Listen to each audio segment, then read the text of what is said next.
All right, we are live. How you doing, Marcos? Doing wonderful, brother. Doing good. Thanks for having How was me. work today? You know what? It was a weird day, bro. I was supposed to go to work tonight, so they're gonna have me do an overnight shift, and so it worked out. I was like, oh, this is gonna be perfect. I can do this. Go online, and when we're all done, get ready to go to work. And then they canceled it because they sent. Uh, I work at and basically at Home Depots, we do repairs. So I don't work for Home Depot. I work for a company that services them. And like one of the Okay. repairs, we got to bring a big boom lift in, and they brought like a 50-foot lift, and it's like you can't fit a 50-foot lift inside a store. Like I need one half that size. So it was the job got canceled tonight. So easy day. Let's see. There we go. I don't know why. I think my internet's acting up a little bit, but let me turn off the Wi-Fi on my phone. Make sure I don't have. Who knows? My wife is probably on the TV, the tablet, the Yeah, computer, dude, running that's the the one full thing. gamut. Yeah, that's the one thing I pay for really good, the best internet I can get. But like we once in a while I tie in the Dodger games and I pay for the TV, and it's like, man, we watch zero TV in this house, but we got to have that good internet because the kids game. Uh, yeah, it's chaos in here with Wi-Fi. Yeah. Well, I watch TV, but it's not. I guess the traditional TV. Well, what's traditional now? I watch a lot of streaming services. I All have right, like what's your show right now? What are you watching? right now, before coming here, I was watching Poker Face. All right, I haven't seen that You one. know, Where's which is that that at? you know that one? I haven't seen that one. That one is what let me see, I got three platforms. So I think it's on Paramount. I think it's on Paramount Plus. Okay.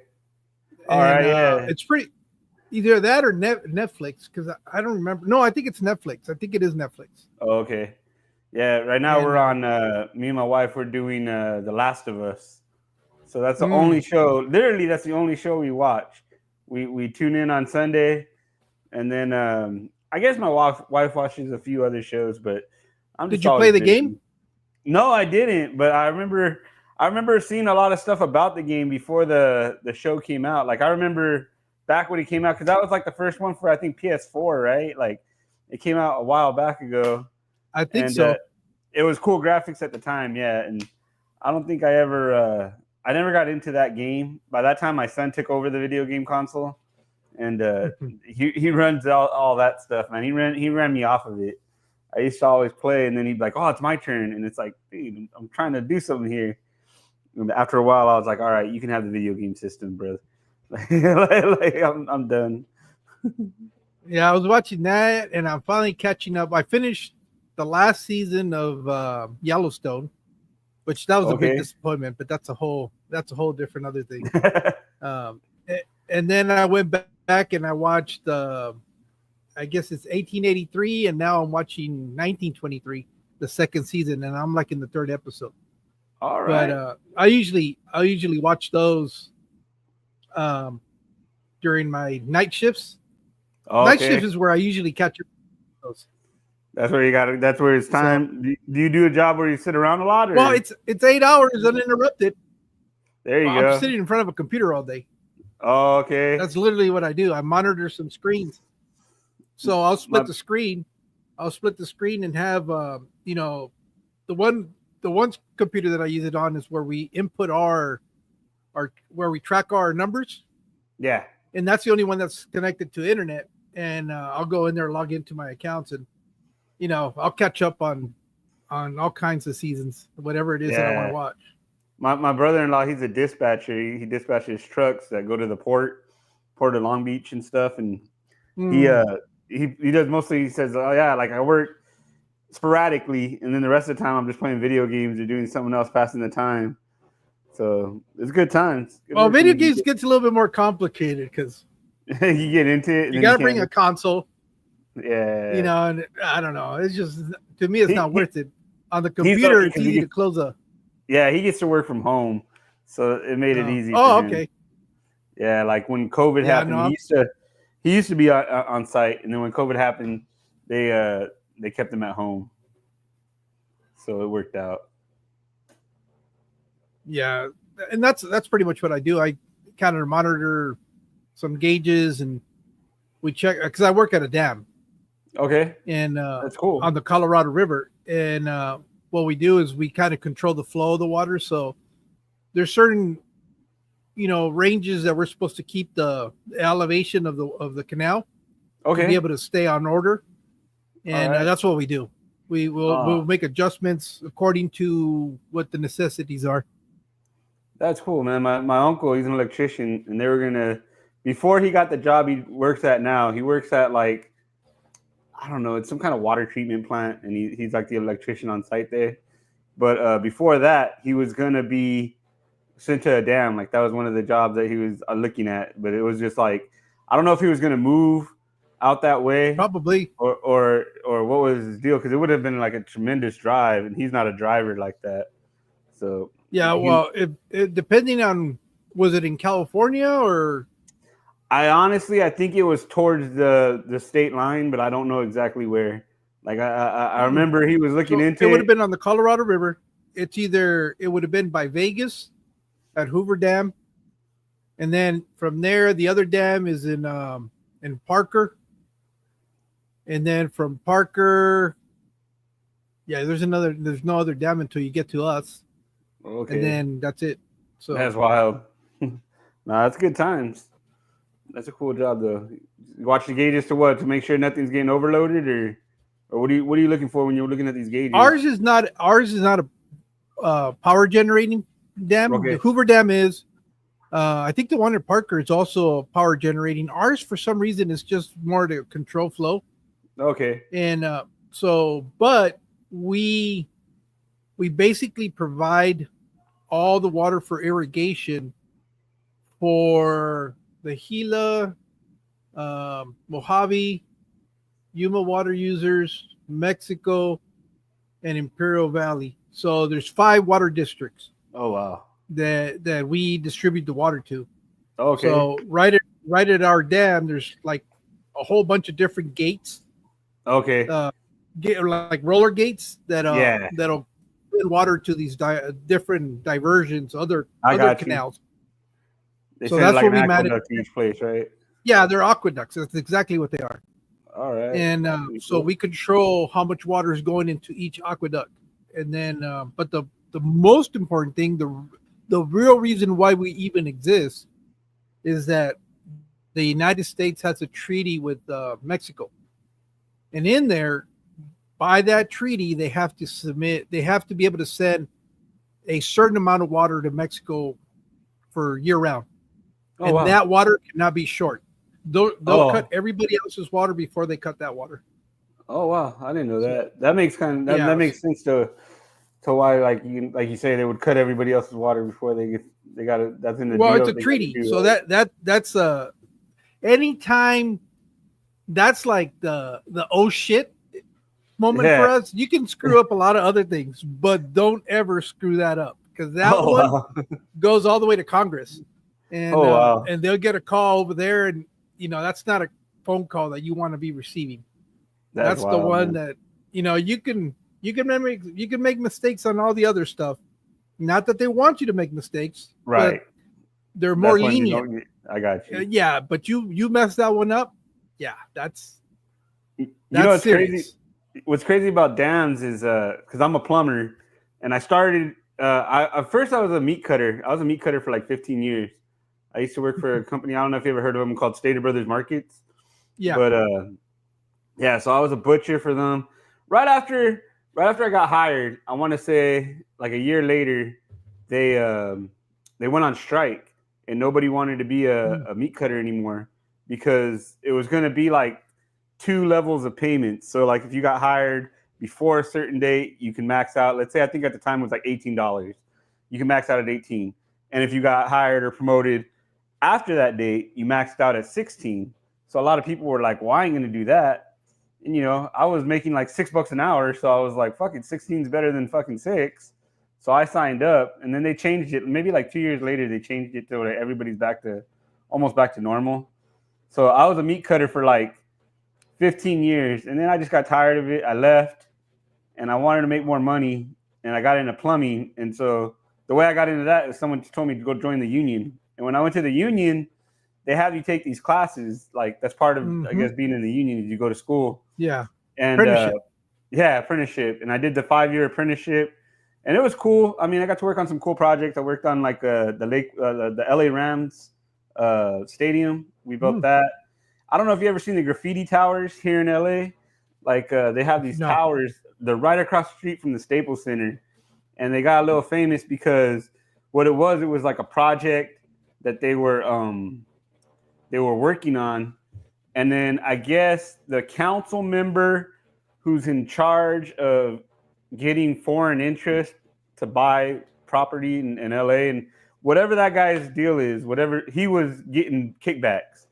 So they came and they seized that property, or they stopped work on it. It was like 5 different properties. That's the only one. I don't know if because it was like not near completion. That's the only one that they didn't keep working on. So right across the street from where the Lakers play, it's like these 3 high rises. I think they're like 50 stories tall, and they're just covered in graffiti. Like it became like a little hit up spot where people were coming from like all over the country to come and tag on them. And they got big giant lettering and everything. So I worked on that project. I worked on another high rise right next to it. And then while I was doing that, they were taking us to class. And one of the ones you learn about is the, man, I forget the name of the dam, but the one that Mulholland was in charge of. And they talked about that one where like when it collapsed. And they talk about how like they called that guy out and they were like, hey, come look at this dam because it's leaking. And he came out at like, I want to say, they say it was like 9 a.m. or something early. And it had like mud coming out of it and out of the wall. And it's like, oh, that's perfectly normal. It's fine. It happens. Yeah. And this. Well, I'm going to tell you something that freaked me the hell out. Because the dams that we have are old. Right. I think now they fixed it, but the temporary fix, because we had a fissure on one of the dams where it was leaking through it. Oh wow. Okay. And they sent out the dike team to go inspect it and all that stuff. And they saw that they could repair it. Okay. So I was like, all right, they're gonna patch it up, they're gonna do something. I couldn't believe the way they plugged it. They took shop rags, okay, and they stuck them in the gap. And they kept sticking them until it stopped leaking. Oh and man, that repair was almost 2 years before they finally came out this winter and re-poured concrete in that whole section in there. Oh, but man. That was the nuttiest thing. I was thinking, oh yeah, they're going to use some sort of more sophisticated stuff to plug. Put some duct tape and a brick on it. Well, no, it was not. It was literally shop rags. That's crazy. Literally, man. I'm not joking. That's what they used. They went to the shop, got a bunch of rags, and they kept sticking them in there until it basically filled the gap, and the water stopped leaking through there. And I was like, you got to be kidding me. This one, I want to say it was like 1920, and it's a famous dam that collapsed. I want to say it was by Castaic Lake, but it was wherever it collapsed, the water went towards Ventura, and it took out like, I want to say, they say like 500 or 1,000 people died. It was a crazy amount of people. And that whole Mulholland Drive in Hollywood, that's kind of a famous, it's named after the guy. He was like the guy he helped bring all the water to LA, and he was the one who helped develop everything. But on this dam, he went and he checked it out, and he was like, yeah, nah, it's fine. And then he went home and it collapsed that night. And it's like, was it crazy. The sides? It's the sides they gave out on that, wasn't it? The sides of the dam? I think there was like a part in the middle that was still up, but it had collapsed from the other sides. I'm not sure, but I know I kind of remember. I kind of remember seeing something about that.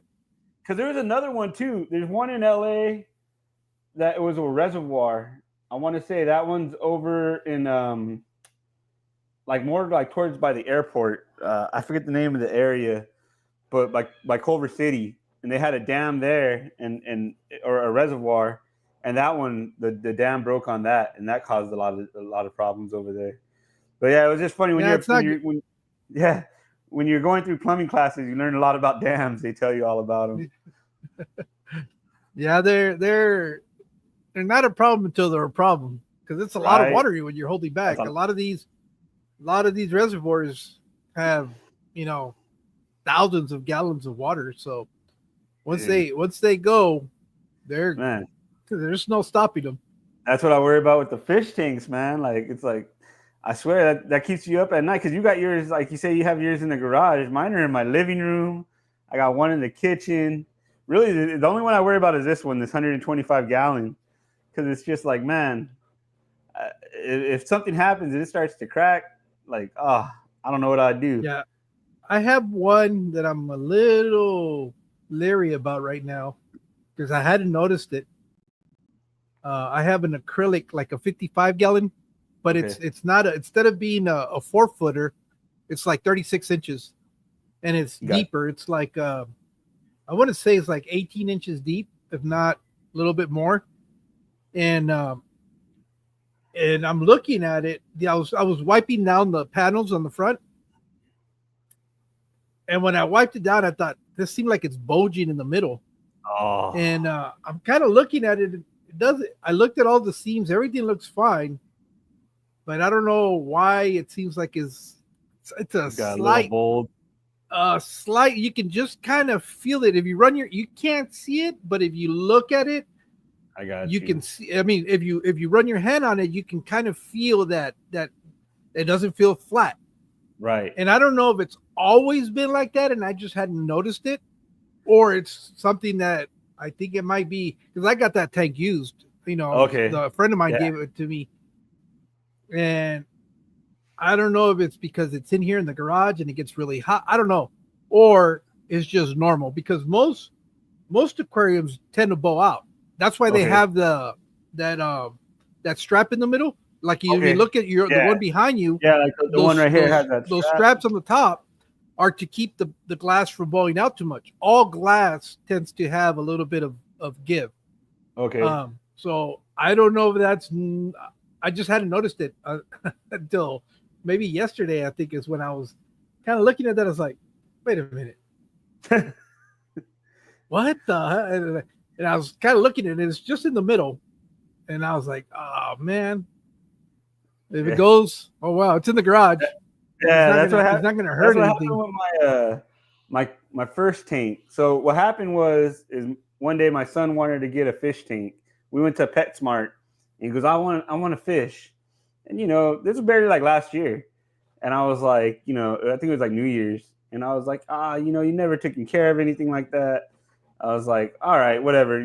He's older too. He's like, I think at the time he was 13. He's 15 now, but he was 13 at the time.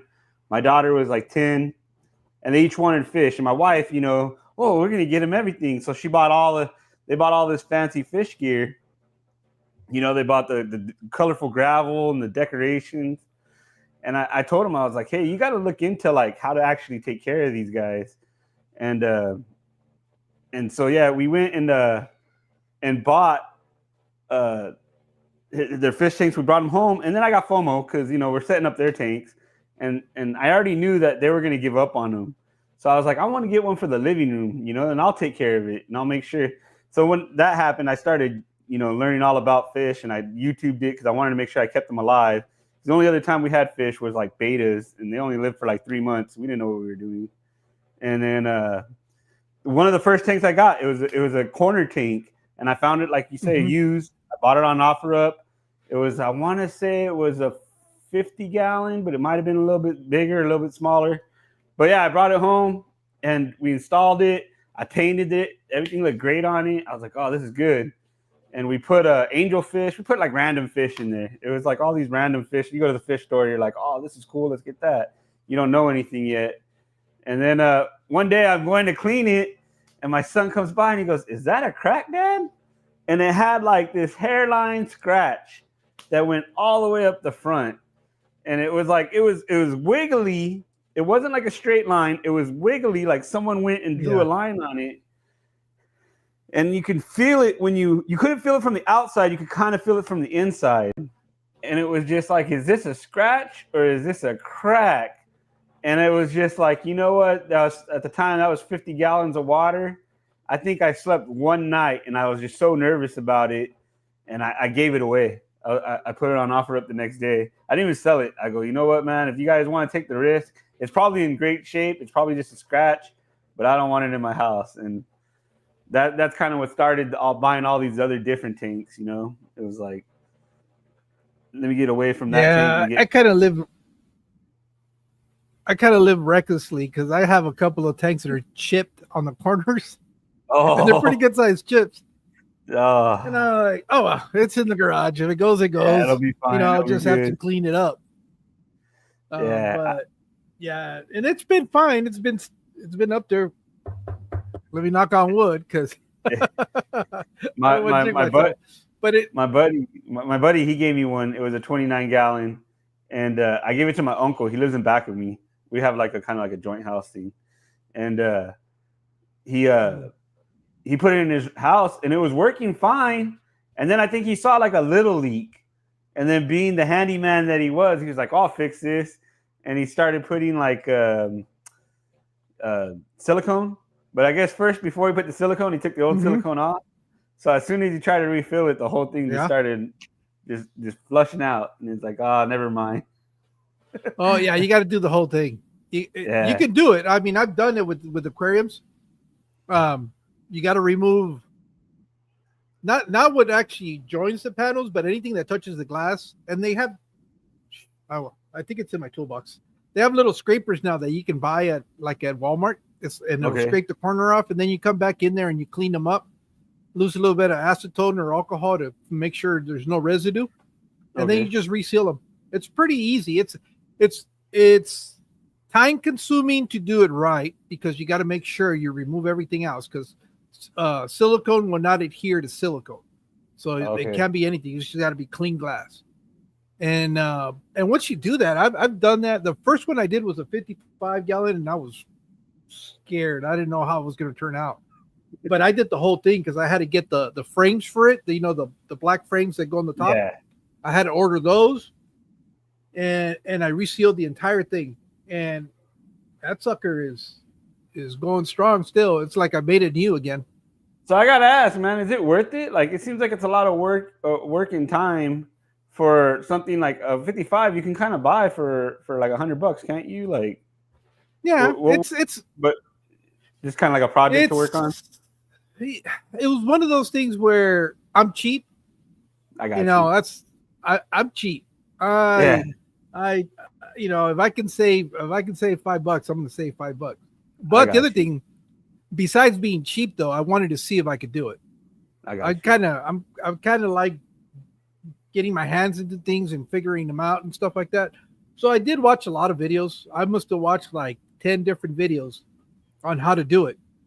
And I took a little bit of information from each one and kind of did it the way that worked the best for me. But the one thing that I did learn, it's always best to do all the prep work, do your taping and everything else. Most people will not put tapes where the seams are going to go. They'll just kind of rub it, and then they'll leave it like that. I saw that Tanner from Serpa Designs, he taped it out, and he left about a 1/4 inch, basically to make really nice, neat edges. Right. So what he would do is he taped out the whole thing, masked it out with masking tape or painter's tape, not masking tape. Right. And then once it was all done, that was a pain in the ass though. I'm not going to lie. It took a long time, but it was well worth the trouble because then the siliconing goes quick because all you do is you just put your bead in there and you put it all over all the corners and stuff, and then you come back and you can either use a card or your hand. I use my thumb and just run it, and all the excess is going to go to the side, but it's going to be on the tape. Yeah, and then so you just run it clean. Yeah, you run it all through, and then once you're good with it, you just go back and peel off the tape, and it'll leave you a nice clean seam. All right. And once I learned how to do that, it looks even better than what you get from the factory because the factory ones, they do it so quick. Yeah, they're sloppy. Yeah, but that one, it left it, and I was like, oh, I like this, and that's what I continue to do it that way. But it does take a little bit of time. If you don't, for me, it's kind of therapeutic doing that kind of stuff because it keeps my mind, preoccupied on what I'm doing and not other shit. And that's why I like doing stuff like that. As a matter of fact, I think one day they were laughing because I was doing a 10 gallon. on a live stream You just were- for the hell of it. I mean, you're like, let a me 10 gallon, silicone you this. get them for free. You know, you get them Yeah. for free. But I had the stuff there. I was in the middle of doing it, and somebody was going live, and I hopped on there, and I You're like, was, let me get this. you know, while I was talking and doing all that stuff, I hurry up and did it, and I was done. You know, but most people would say, "Why are you doing a 10 gallon?" I don't know. It was, you know, I had the stuff, and I had the time, and I have the skill set, so why not? There you go. Yeah, the only thing I've ever had leak is this this top part right here that goes along the Mhm. top. That the water, it'll come down and it'll make I don't know, you can't really, there's still some in this corner right here, makes a little watermark.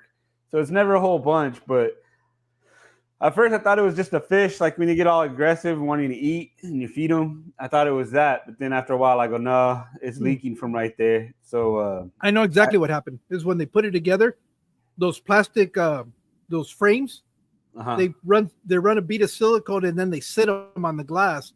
I guarantee you that section doesn't have enough silicone to seal the glass, and that's why you have. But that's from the factory. Sometimes that happens. Okay. Yeah, I did. They I got do them this so tank quick. used. So, yeah. Yeah, This they tank do was them so already quick. like, they do them quick in a hurry, right? They're trying to mass produce. Yeah, because I got this tank. Here's another all my reason. tanks were used.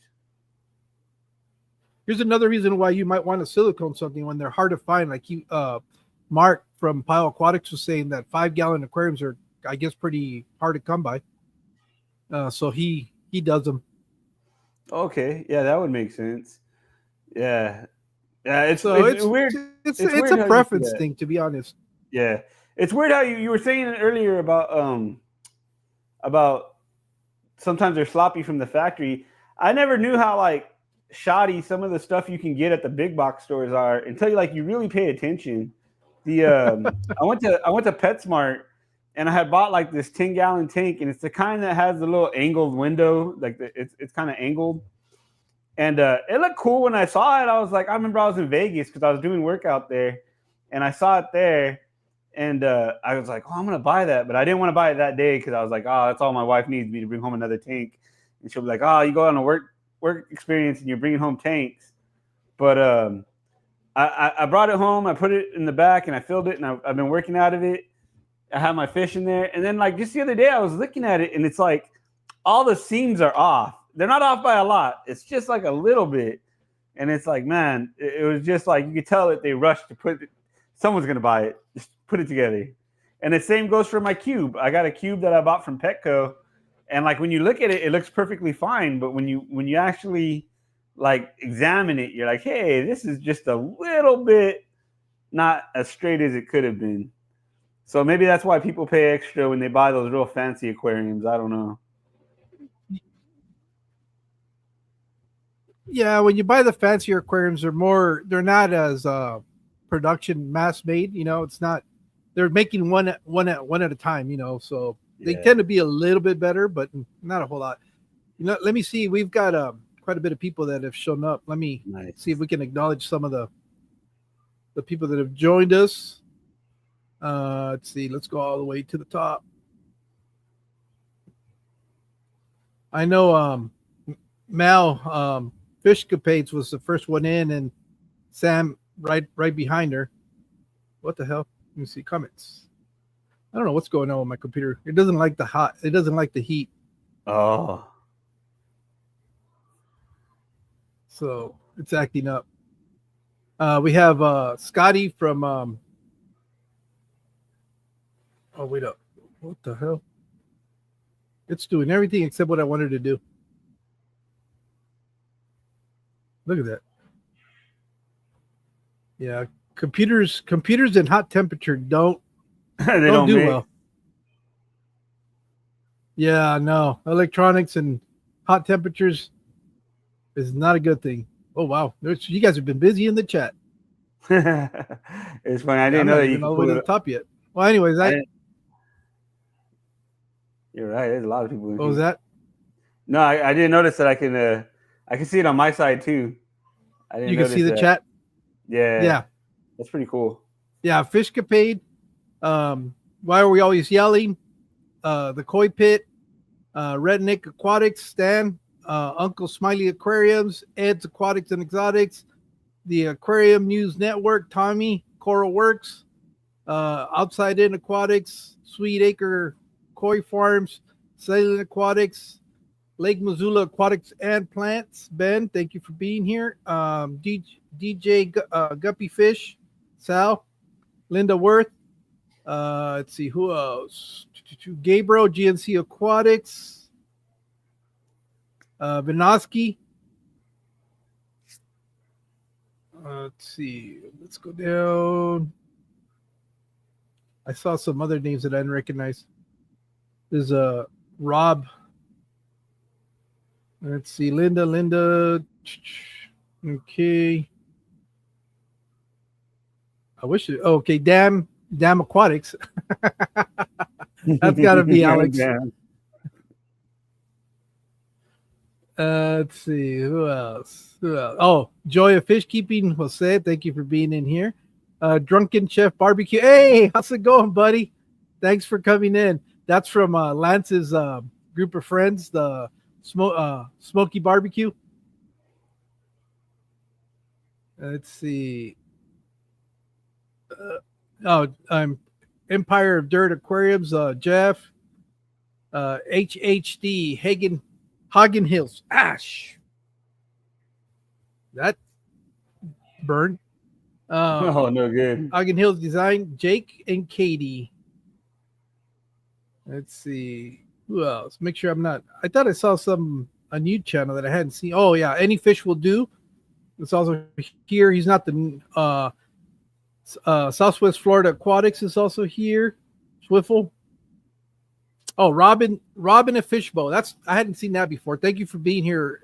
If it's the first time or you changed your channel name, thank you for joining us.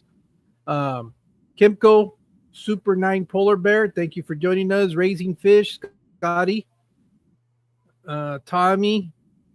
Peces y más, David, thank you. Muchas gracias por estar aquí, compañero. Just one more fish, Jesse. Thank you for joining us. There's two Jessies. Cichlid Therapies, Big Steve Glassbox, Pile Aquatics. Let's see. Hopefully, Fathom Aquatics. Yeah, you want me to silicone a wig to my head? It won't stick. I already tried it. Aquafunk. I sweat too much. Brandon Lightcap, thank you for joining us. And I think that's so thank you guys. I appreciate you guys coming out.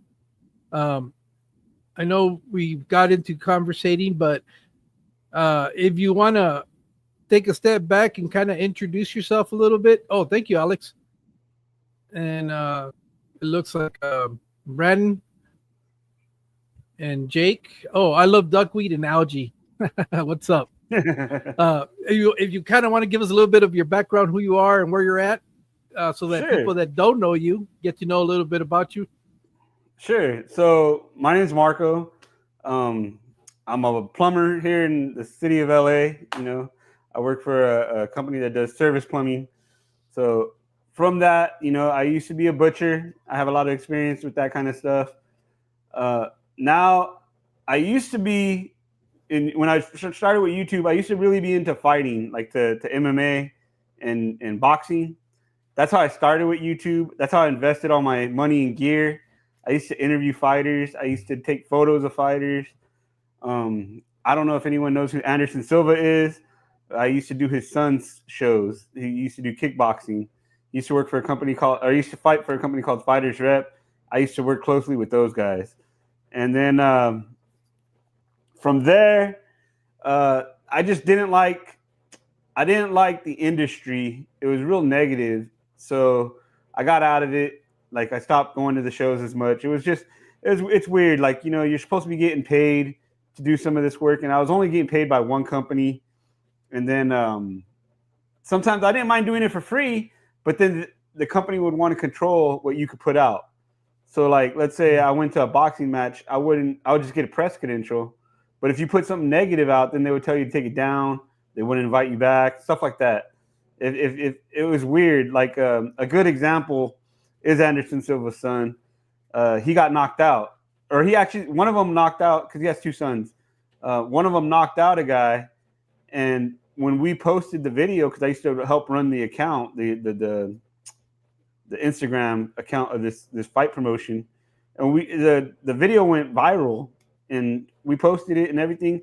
The guy who got knocked out, I mean, his whole camp raised a big fuss, and it was like they gave my promoter a hard time, like, hey, how come you guys are showing our guy get knocked out? And it's like, bro, it's part of the story. It's the biggest thing that ever happened to our company. We were on ESPN, like they had the highlight and everything. It's like, of course, that's what we're going to be leading with. And then, you know, so there was that kind of negativity that you can deal with. But then there was others, like, you know, people would steal from you. You'd take photos of the fighters and they would keep the photo and not give you credit. They'd post them and they wouldn't give you credit. So it's like, it's hard to explain, but it's like stealing from you. It's like stealing jokes. Yeah. And it's really frustrating.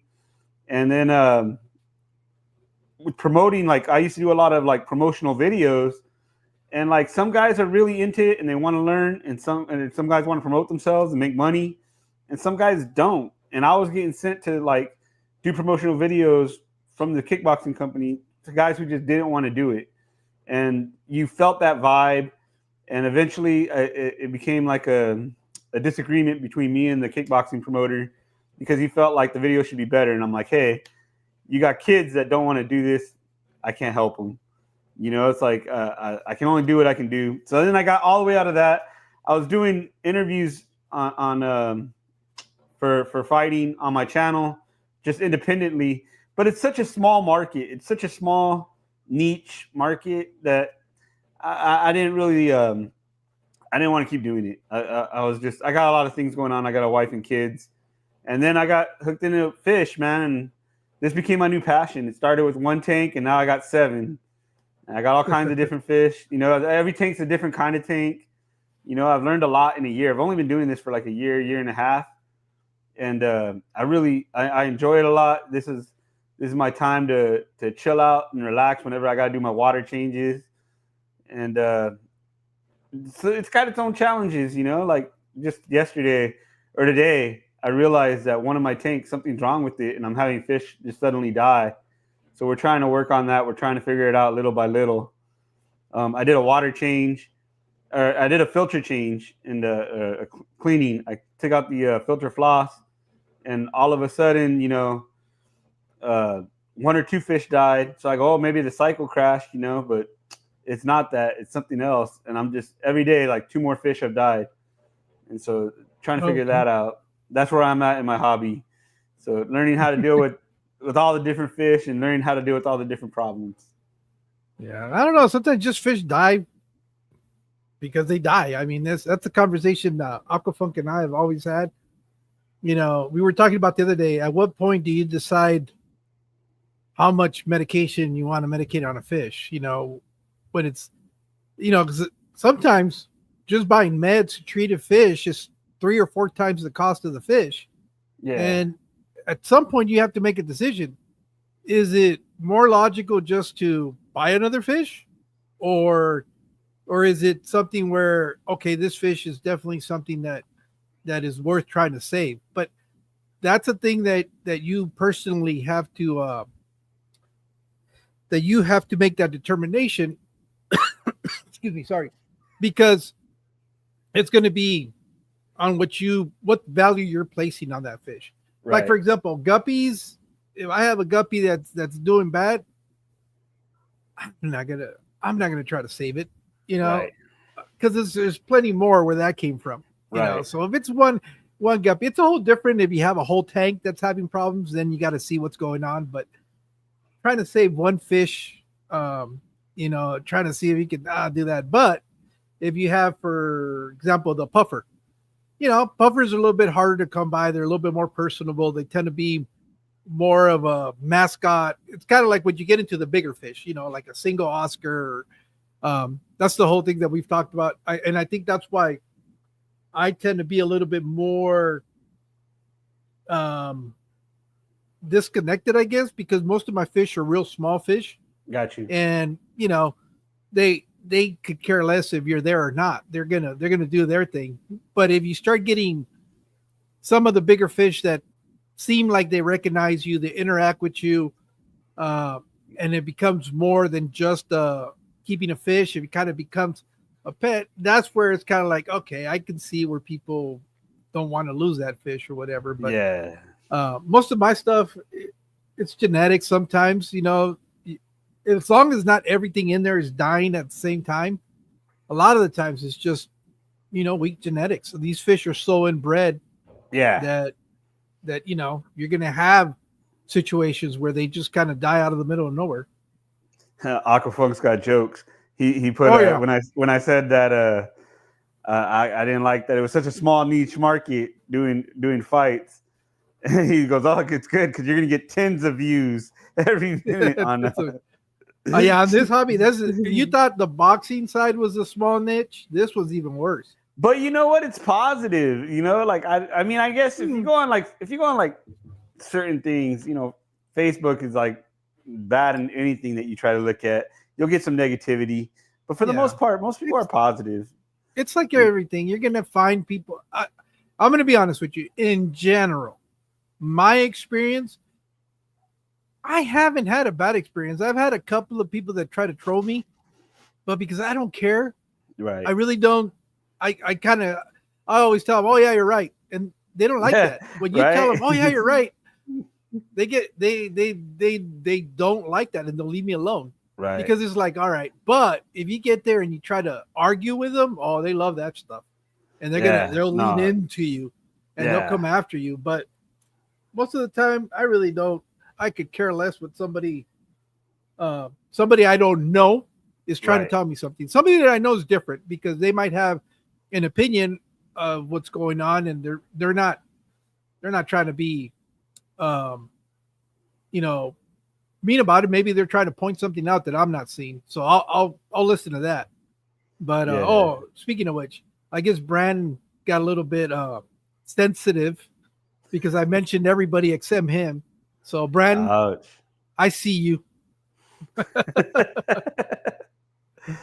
That's pretty funny. Nah, yeah, it was just I don't know how to put it. It's kind of like it wasn't even I didn't have like a ton of negative interaction with people online. It was just a negative interaction in general. It was just the business side of it that you didn't care for. It's like I remember I went to a fight because when you the way it works. See, the reason I got into MMA in general is I like boxing. I like to go to the shows. I'm here in LA. When I was a little bit younger, me and my wife, we would go to like the Staples Center, a place called StubHub. There's a couple different venues that we would go watch the fights, and StubHub was a big one because when you go to StubHub, it's only got like I think like 5,000 seats. It's like a tennis court. Yeah, and we watched some crazy good fights there. I remember we watched Triple G when he was coming up, when he was like right hitting his stride in his prime. When he had just gotten here from, was it Dagestan or where is he from? No, he's not Georgian. He's Kazakhstan or something like that. He's one of those stands. But we watched him. We watched Lomachenko. It was Lomachenko's fourth fight. That guy's footwork, man. That's got to be insane. Oh, man. Exactly. We watched some crazy good ones. We watched. I remember I met Robert. It's funny because I see all these guys right now. Like there was him, the guy that's Whitaker, I guess is his last name, who does all this crazy stuff. And then there was Crazy Horse, that was an MMA fighter that became a boxer. Right. But I see all these guys.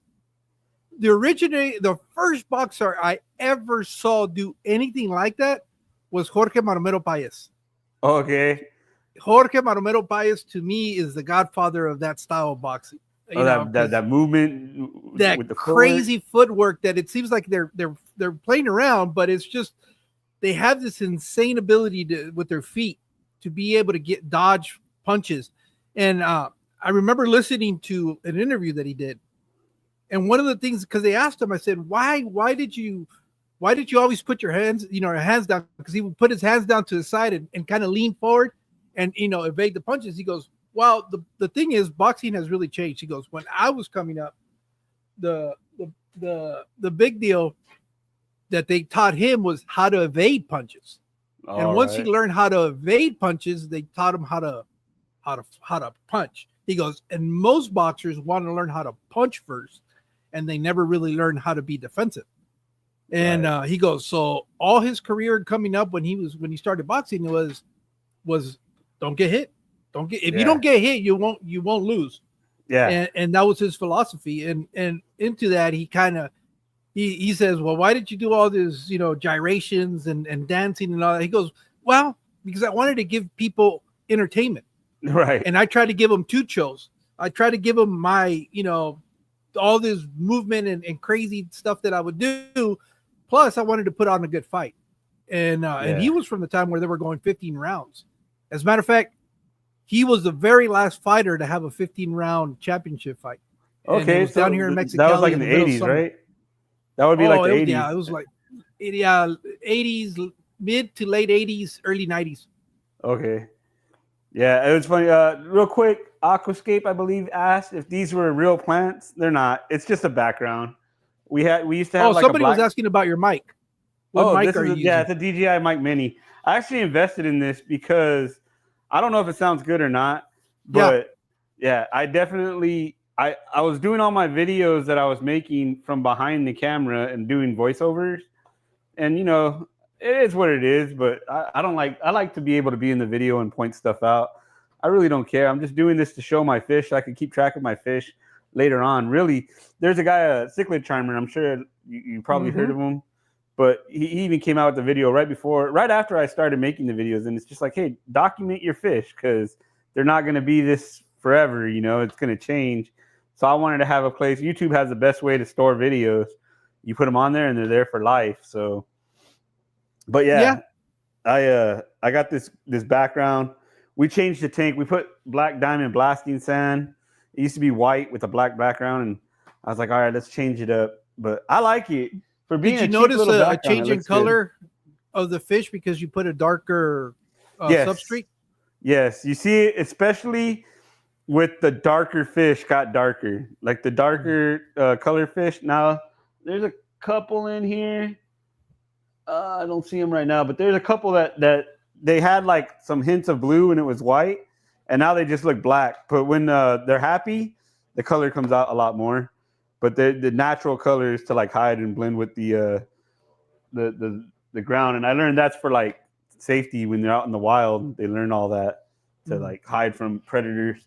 But There's another question regarding the mics. Well, all right, I got what's the question?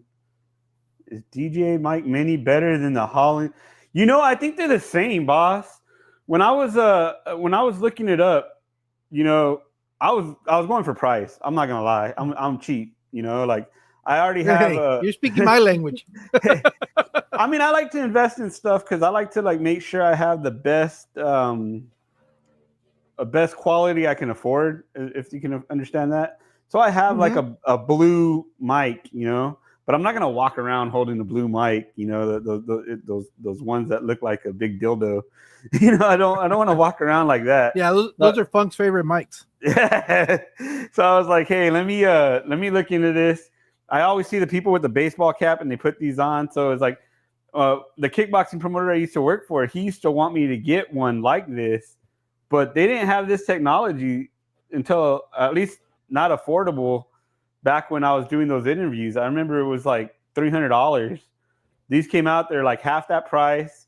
They work really good. I think the Hollyland is basically the same mic. Like when you hear them side by side, they sound the same. You got to be like a snob to know what the difference is. And now, yours is the one that's got the little magnet, right? Yeah, it's got a magnet on the inside of the shirt. When I got mine, there were the clips. And I like those because you can put it anywhere. The ones with the clips, I wear it on this T-shirt, it starts rubbing against my skin, and you hear all that noise. And I don't like them. This has the clip. It's just, it gives you the option for the magnet. I understand kind of why the other mics are so expensive, like the bigger versions. Like it does sound a little bit better, and I'll be honest, I'm not 100% sure why. There's got to be reasons, and it has to be with clarity. But I feel like this was a good deal for what I got. And it works for what I'm trying to do. I wouldn't even mind doing more fighter interviews with these if I got back into that. But yeah, I like the way this works. And it comes with like two in the case. You get just to show you, you get this cool little case. It's like a charger, and it has the extra mic, and then it had this place for the receiver. And yeah, I think with that charge, it's supposed to last like 20 some hours. I'm never going to use it that long, that continuously. So it works pretty cool. I like it, man.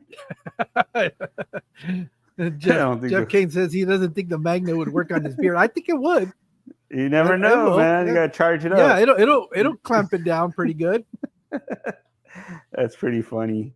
But yeah, man, going to the fights, I wanted to get in free. So I was like, because, you know, it's expensive. Like, I'm sure if you go to any fights, you've seen, like, we would go to StubHub, and it was somewhat affordable. For like $200, you can get pretty decent seats. There's never a bad seat at StubHub. And StubHub was known at the time. I don't know now. I'll be honest, I've been checked out for the last couple of years. But at the time, StubHub was known for, like, the place where it'd be, like, scrappy guys. Like, you know, you wouldn't get the big headline names going there because it's only a 5,000-seat stadium or whatever.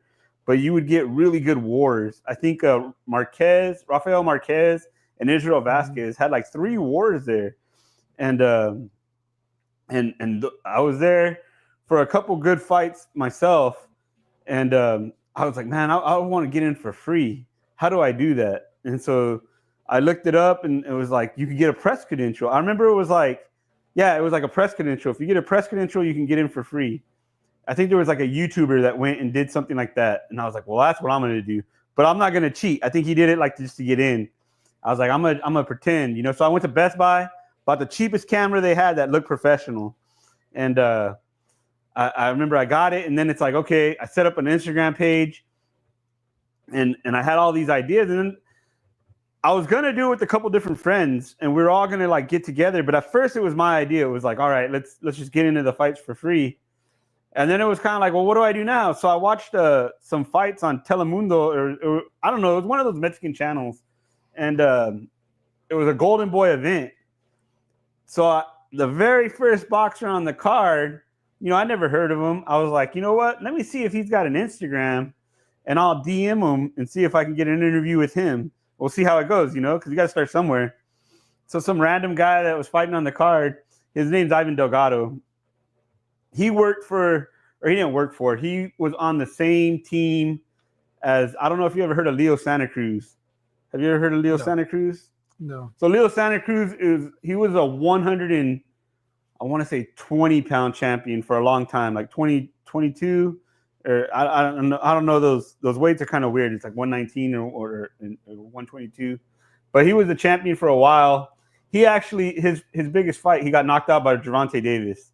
It was pretty recently. It was like maybe like 3 years ago. He got knocked out real bad. But they had a whole team in LA. They invited me in after I texted him. He goes, "Oh, come on down."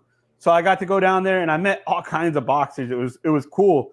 The cut man who worked on Antonio Margarito's glove, the one who put the padding in there that was bad, that was Jorge Capetillo. That was his son's gym. He was like one of the guys in charge there. So I got to meet that guy. I got to meet his son. And it was like a bunch of different guys that were there at that Jesus Soto Carras. There were some great fighters that used to work there. And that was actually like, that was one of the places that I learned, like, oh, the way the business works is weird. You know, it's like they would just like factory pump these guys. I remember they invited me to a fight. They're like, hey, you can go and you can take pictures at the fight. And I was like, cool. I went ringside. And it was going to be the main fighter, Santa Cruz's first promotion he was going to do. It's called Last Round Promotions. And we went, and it was like they flew over all these guys from Mexico to come fight all the guys from here. And I mean, they must have found all those guys in a bar. Like, they were just the worst fighters ever. Like, well, they're journeymen. I listened to a lot of stuff pertaining to boxing. I like boxing.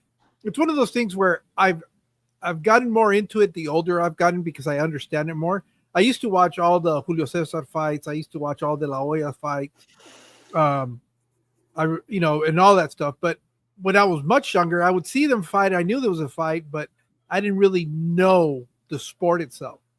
Right. And what you end up learning, there's always going to be guys that are just basically there to be a stepping stone for the guys that are up and coming. And those are the guys that you're talking about. They'll bring them. the guys will most than likely have losing records, but it's a way Right.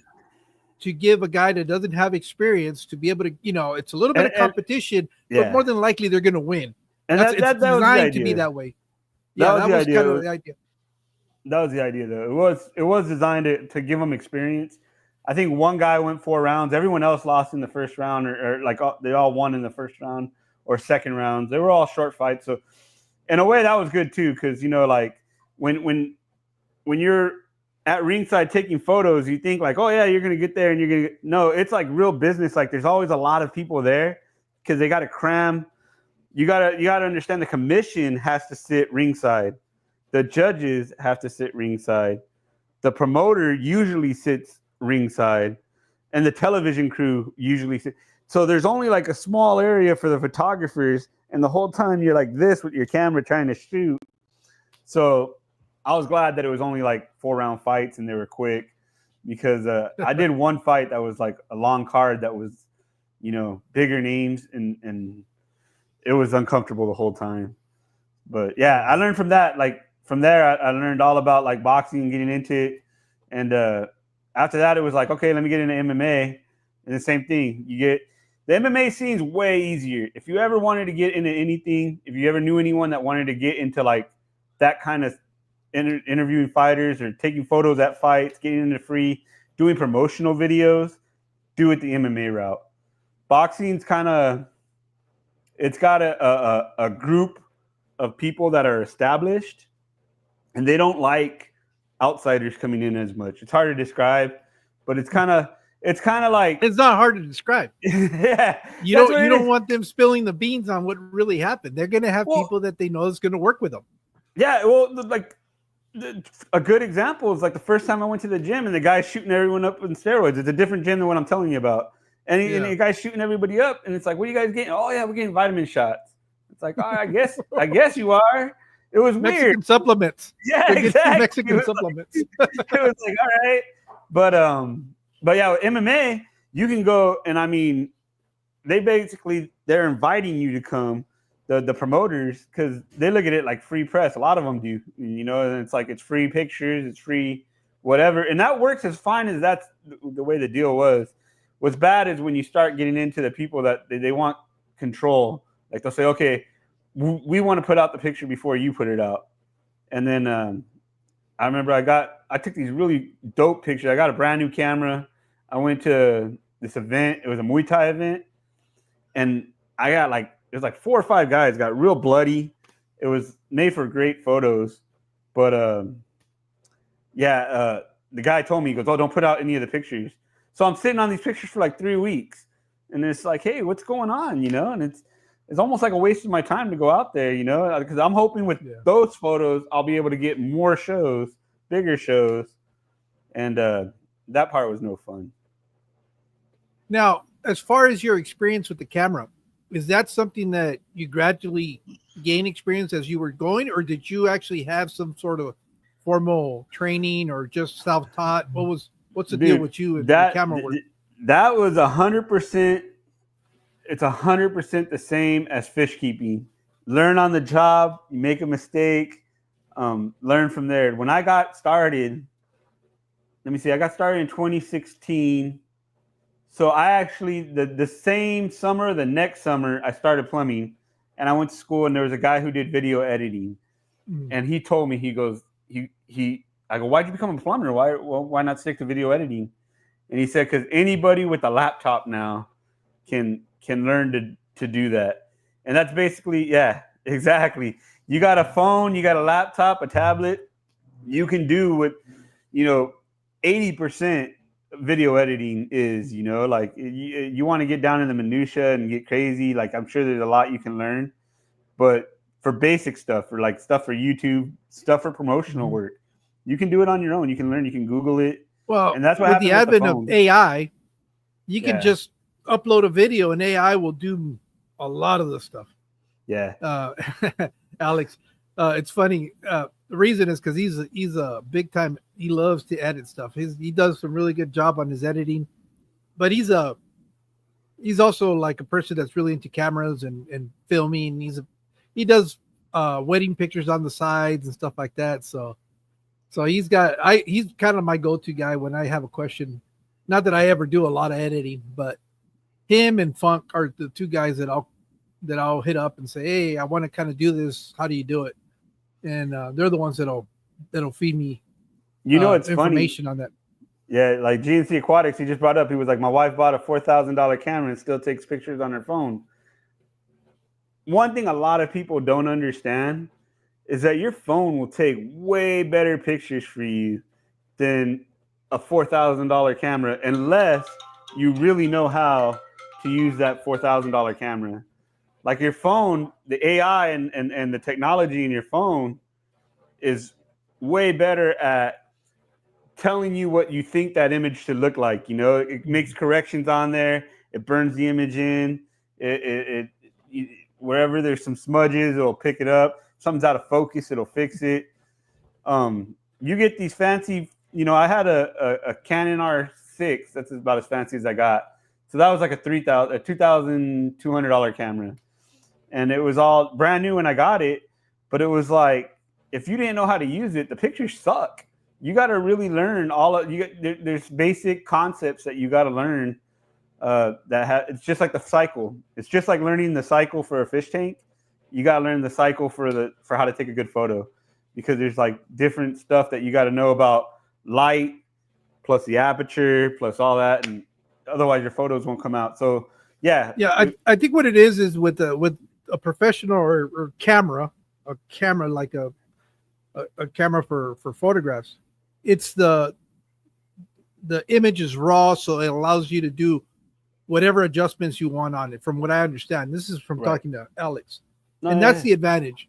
If you like to play around with that stuff and you like to tweak the image to get it exactly what you envision, a camera is going to allow you to do that. A phone is exactly what you said. It's going to give you the optimized image based on just basic information. Is going to tell you, it's going to automatically adjust for whatever the light is in the room, whatever it's all doing that for. Yeah. So for most of us that do stuff on YouTube or Instagram or TikTok, this is really all you really need. I mean, you don't need anything more. It's just, if you're just going to point and shoot, there's nothing better than this. Nothing. Yeah. Because like you said, it'll give you the best image based on whatever it detects. I learned that when I started advertising because I wanted to do a side hustle. I was going to I'll do portraits of people, family portraits, whatever.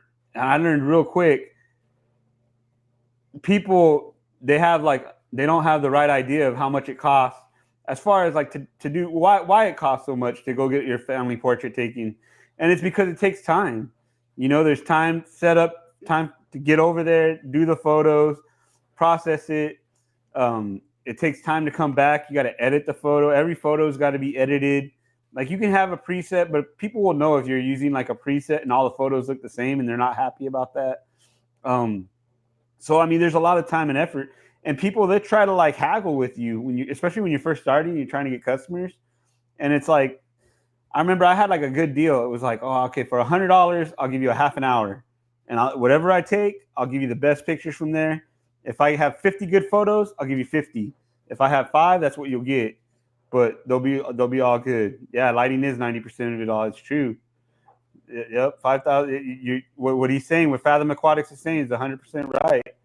But yeah, I would say hey, it's $100 for this, and then you have people going hey, well, what about this, and what they either want you to cut the price or whatever. And then I remember I went to this quinceañera, and the girl just wanted she set up a photo booth, and she goes, hey, just take a photo of all of us right here by the photo booth.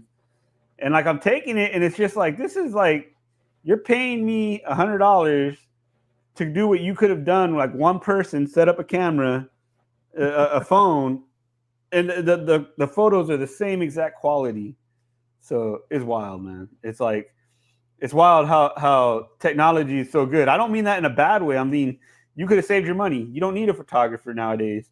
Back in the day, maybe you did because the photos wouldn't come out good. But like you say, you're going to post them on Instagram. Instagram's going to take whatever I process in my if I use an R6, I don't know how big the image file is, but they compress it. so you don't even get the same clarity that you took the photo at or edited at. Social media is going to compress the file. It's never going to be the same. So it's like, I don't know. It's a waste of money to me for a lot of stuff. For sports, I think you got to have you got to have a professional camera if you want to get good photos. I think you want to have like those really nice portrait sessions when you go, like you see the kids that are graduating. I would definitely do those with a professional photographer. But like for everyday stuff, I think it's a waste of money, man. Well, and here's the thing though, and from listening to other content creators, the reason why this is probably your best option as a beginner, you always have this with you. Whereas the camera, you have to go get, and you have to set it up, and there's a whole bunch of other processes. And by that time you get all that done, maybe what you wanted to capture is no longer in the image. So, but having this, it's real quick. You pull it out, hit record, and you can, capture whatever it is you want. And like I said, more than likely, if you have any sort of decent lighting, and a lot of the times just the aquarium lighting over the top is good enough to get you a relatively decent picture or image. Yeah. No, I'm sure there's exceptions for everything. It's like one of the things I was worried about when I started doing the YouTube channel here. I was like, oh, should I get a camera again? Because I sold all my gear. You already have cameras. You already have a bunch of cameras. No, I got rid of my cameras. That's the thing. Oh, did you? Like when I got out of fighting, out of the business, because like I had a big blow up really with the kickboxing promoter that I worked for. That was when he sent me to a job. The kid wasn't interested in doing a video, and then the guy didn't want to pay. He was basically he was kind of right. Like he wasn't totally wrong, and I don't want to paint him in a bad light. He was a good dude. He was just really strict with how he felt about business. He was like, hey, if we have a deal, this is our deal. And I felt like if you send me 30 miles away, on a Saturday morning, and I get up and I take the time and I go and I do it, if your guy doesn't want to do it, you should still pay me. That's how I felt. I was like, hey, I went and did my part. Your guy didn't want to do it. And his version was like, hey, I pay you for a certain, I'm asking for these parameters to be met. Those parameters weren't met. So we had a breakup over that. And I was understanding, but it was just like, hey, it's not fun for me anymore. And if it's going to be this, that harsh where you don't want to pay for that, but you're still going to send me to those guys, I was like, all right. I came back and I started listing my stuff online because I really didn't care anymore. It's like I'm just not into it, and it's expensive hobby. It's the cameras are like $2,000, and you never get your money back. It's like buying a fish tank, same thing. You pay $1,000, you sell this thing, you're lucky if you get 300, 400 for it, Yeah. And even then, they're gonna hag you for it. Yeah, but like let's say I got the filters on it. I can post it for whatever I want. I can say, okay, it's $1,000, guys. You get all this rock, you get all the stuff that comes with it, the lights, the filters. $1,000 post on OfferUp's just gonna sit. Nobody's gonna buy that. They're gonna cruise. Even if it's a good deal, they're just gonna be like, I know because I do that. It's like I'm looking for someone who's just trying to move, has nowhere else to put it, and they're trying to unload it. That's what you're trying to do. I always not laugh, but I'm always kind of like going, because I'll see where people will post them like on Marketplace is where I usually see a lot of stuff, and they're asking maybe for half of the cost, right? Like in the big aquariums. Big aquariums are the ones that you're always going to lose on them. You're never gonna recuperate your what you paid for it.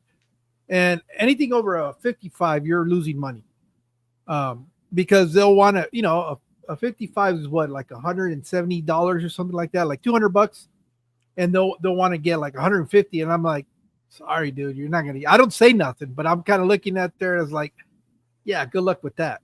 And it'll sit there, and there's always this down here where I live. There's a lot of military guys. Okay. So because we have a base out here, an active duty base, and they'll be like, "Oh, I got to move in 3 weeks, so I got to sell my fish tank." And I'll be looking at it as like, "Yeah, well, You're not going to sell it at that price.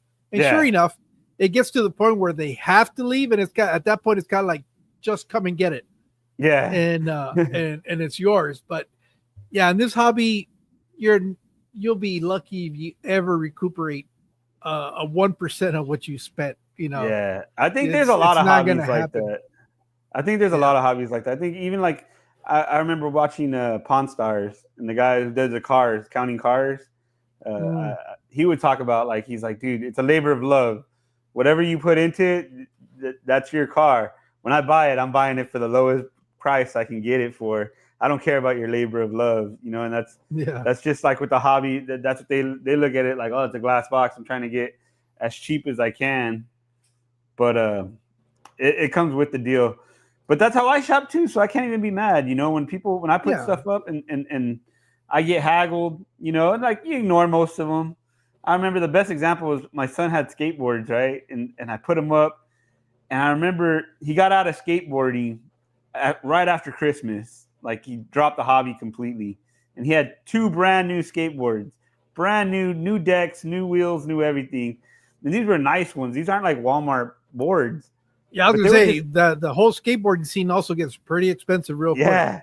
No, it was there. And so it was just sitting in his bedroom, and I was getting in like this mode where I wanted to get rid of all the stuff and get rid of, stuff that was cluttered. So I took all his old toys, because he's like 15 now. He doesn't really play with toys. So I took all his old toys. I took pictures. I said, hey, $100, come get everything. It's all yours. And they had like the Nerf guns and all kinds of fancy stuff. And then the skateboard, same thing. I put $100. And I put them all. It was 3 different boards.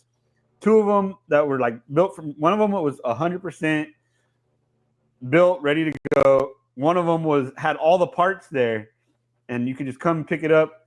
And then another one was like used. And I put $100. You can come get them all, and you still get people haggling you like, oh, how about 25 for the one in the middle? And it's like, bro, you'll never get this deal, brother. Like, if you want it, come get it. If you don't, you don't. I ain't gonna make you. But yeah, skateboard. Yeah, all these hobbies are expensive, man. Yeah, nowadays it's especially with the way I guess the economy is today. I don't blame people. I know that the day that something happens, and for some reason I need to get rid of my tanks, the only way I'm going to get rid of them is if I give them away, because nobody's going to pay for this stuff. I mean, I know I sure as hell didn't. A lot of this stuff I got because somebody was getting out of the hobby and they just wanted them out. Yeah, they didn't want them anymore. So yeah, that makes sense. And then they got to unload them. What's funny is one of my uncles, his wife passed away and he got remarried. The new wife was in such a hurry to get rid of all this stuff, like from the old wife, that it was just like, let me just give this stuff away, basically. So it's like every other day they would call and, oh, do you want this? And it's like, nah, not really, but whatever. And that's how it is. Yeah. Like, you just want to unload it. What'd you tell Marcos? Oh, I quit wearing heels the other day, so I don't need any more. It was like the weirdest one. It was like a cabinet. My uncle calls me. It's the weirdest call I ever got.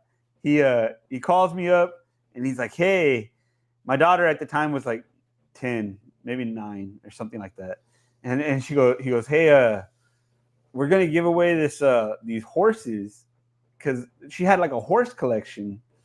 And it was like real horses or porcelain? No, they were like these were like art horses. They were like crafted, hand painted.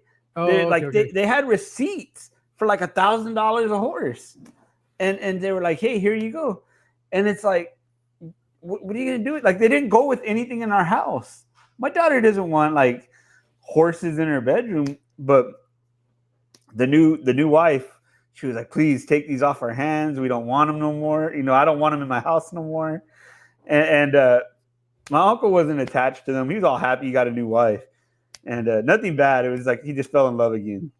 And he was trying to make her happy. And so, oh, yeah, take these. And so then we got them and we put them in our kitchen. And it was just like, well, this looks dumb. It was like, we're not into horses, and we got all these fancy horses. So, it was one of those things, like, we try to unload them on OfferUp, but it's going to be hard to unload that kind of stuff. A lot of this stuff you have to find the right group of people that are interested in it. That's And what that you got takes to. some work too. That's Yeah, like that's like my uncle. He always.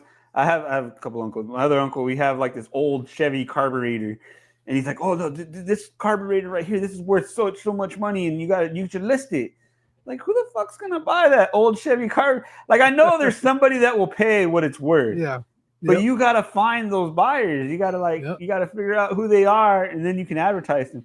So with the horses, See, I ended but up getting with the car side of it though, it's a little bit easier to find people because there's always guys that are trying to restore stuff to original. yeah. So if you have like an original carburetor, you're gonna find somebody that's in the market, but you got to know where to advertise it. But that's why you go to these. That's the thing. I guess if you go to a show, right? You go to like a car. You go to a show. you go to a car swap. You go a car forum that the guys are building classic Chevys or whatever. Yeah. And that's where you'll find that person that'll want to buy it. Yeah. What's funny? My grandma had a 64 and a half Mustang, and she goes, "Oh, you're gonna have this when you get old enough." I remember I was a kid. She goes, "Oh, when you get old enough, this is gonna be your car." And it was junk. It was sitting in the back, and I guess they had tried to previously work on it, and it gave up. So it was sitting in the back abandoned for like 10 years, 15 years, like my whole life when I was a kid. And I remember I was like 15 or 16. I was almost of age where I could get a job and start working on it and stuff. And she sold it to my friend. She sold it to my friend because they offered to buy it. And she's like, "Yeah, get it out of the house. I don't care." So they bought the whole car, like a 64 and a half Mustang, for $500. It was like, you can have it. And I guess the engine blocks, I think that's what it was. But they were sitting on the side and they were rusted. And they were sitting out right next to the car. And when they took it, the guy didn't want to take the blocks because I guess they were rusty or something like that. And he's like, "Oh, no, it's fine." And he left without them. And then trying to restore it, he came back. He's like, "Oh, do you still have those?" And my uncle's like, "Nah, we gave them Yeah, away. it's gonna cost you $500. Yeah, exactly, another 500. But yeah, it's like I guess when you need those things, it's like, hey, where are you gonna find them? Yeah, it all depends, especially if they're like in cars. I know a little bit about them because not that I restore cars, but I do have an interest in them. And what people look like in older cars like that is matching numbers. If you have the original engine with the original car, that's a big thing. That's a big deal. Even though, because not everybody wants to set it up as a hot rod. There's car collectors that want to have an original vehicle. And so, and especially because those are harder to come by when you have matching numbers, from the factory, it came with this engine and the numbers match. Oh, that's a big deal, especially on old classic cars like that. To the point where they'll rebuild the entire thing as long as they have the matching numbers. I know, like in here, GNC, Gabriel, he's really big into cars. He's always restoring cars. I haven't seen Curtis, but that's another guy that's into cars. That they kind of do that as a pastime. I know Ryan, Cheryl's significant other. That's another guy that puts cars together and stuff like that. So even in this community, it's always interesting. That's why I like doing these, is because you get to find out, they like fish because they have a fish channel. Right. But a lot of us have other interests. And that's the part that I always find interesting. How hot is your garage in the middle of summer days? It gets in the garage. If I'm not running fans, it gets up in the hundreds. It'll be 105, 108. How's that affect your fish? But if I run how does that affect your fish if it gets that hot in the garage? I have to run air in the summer. I have to run air in the tanks just to be able to get some. Like right now, this tank up here, I have some goldfish. Okay. And they're having a little bit of a hard time. So tomorrow I need to finish installing my air loop and run my air pump and run my drops into that. That's probably what I'll be doing tomorrow. I already have half of it installed. I was going to run it the entire rectangle well, maybe I could do it now because I have access to it now. Because I already have the pipe laid out. I just have to connect them. But the other day I was thinking is like, well, I'm not going to put any aquariums by the garage door, but I'm running the pipe over that. So I was thinking, instead of doing the entire loop, I just cut it off in the corner, that corner, and the section that's over here where I have aquariums, and run it like that. But I don't know if that will be a problem because I don't know if I'm going to have any back pressure. I think I'm Oh, gonna have okay. to put one of the ends. I'm gonna have to put a valve where I can kind of relieve the pressure if it starts building up.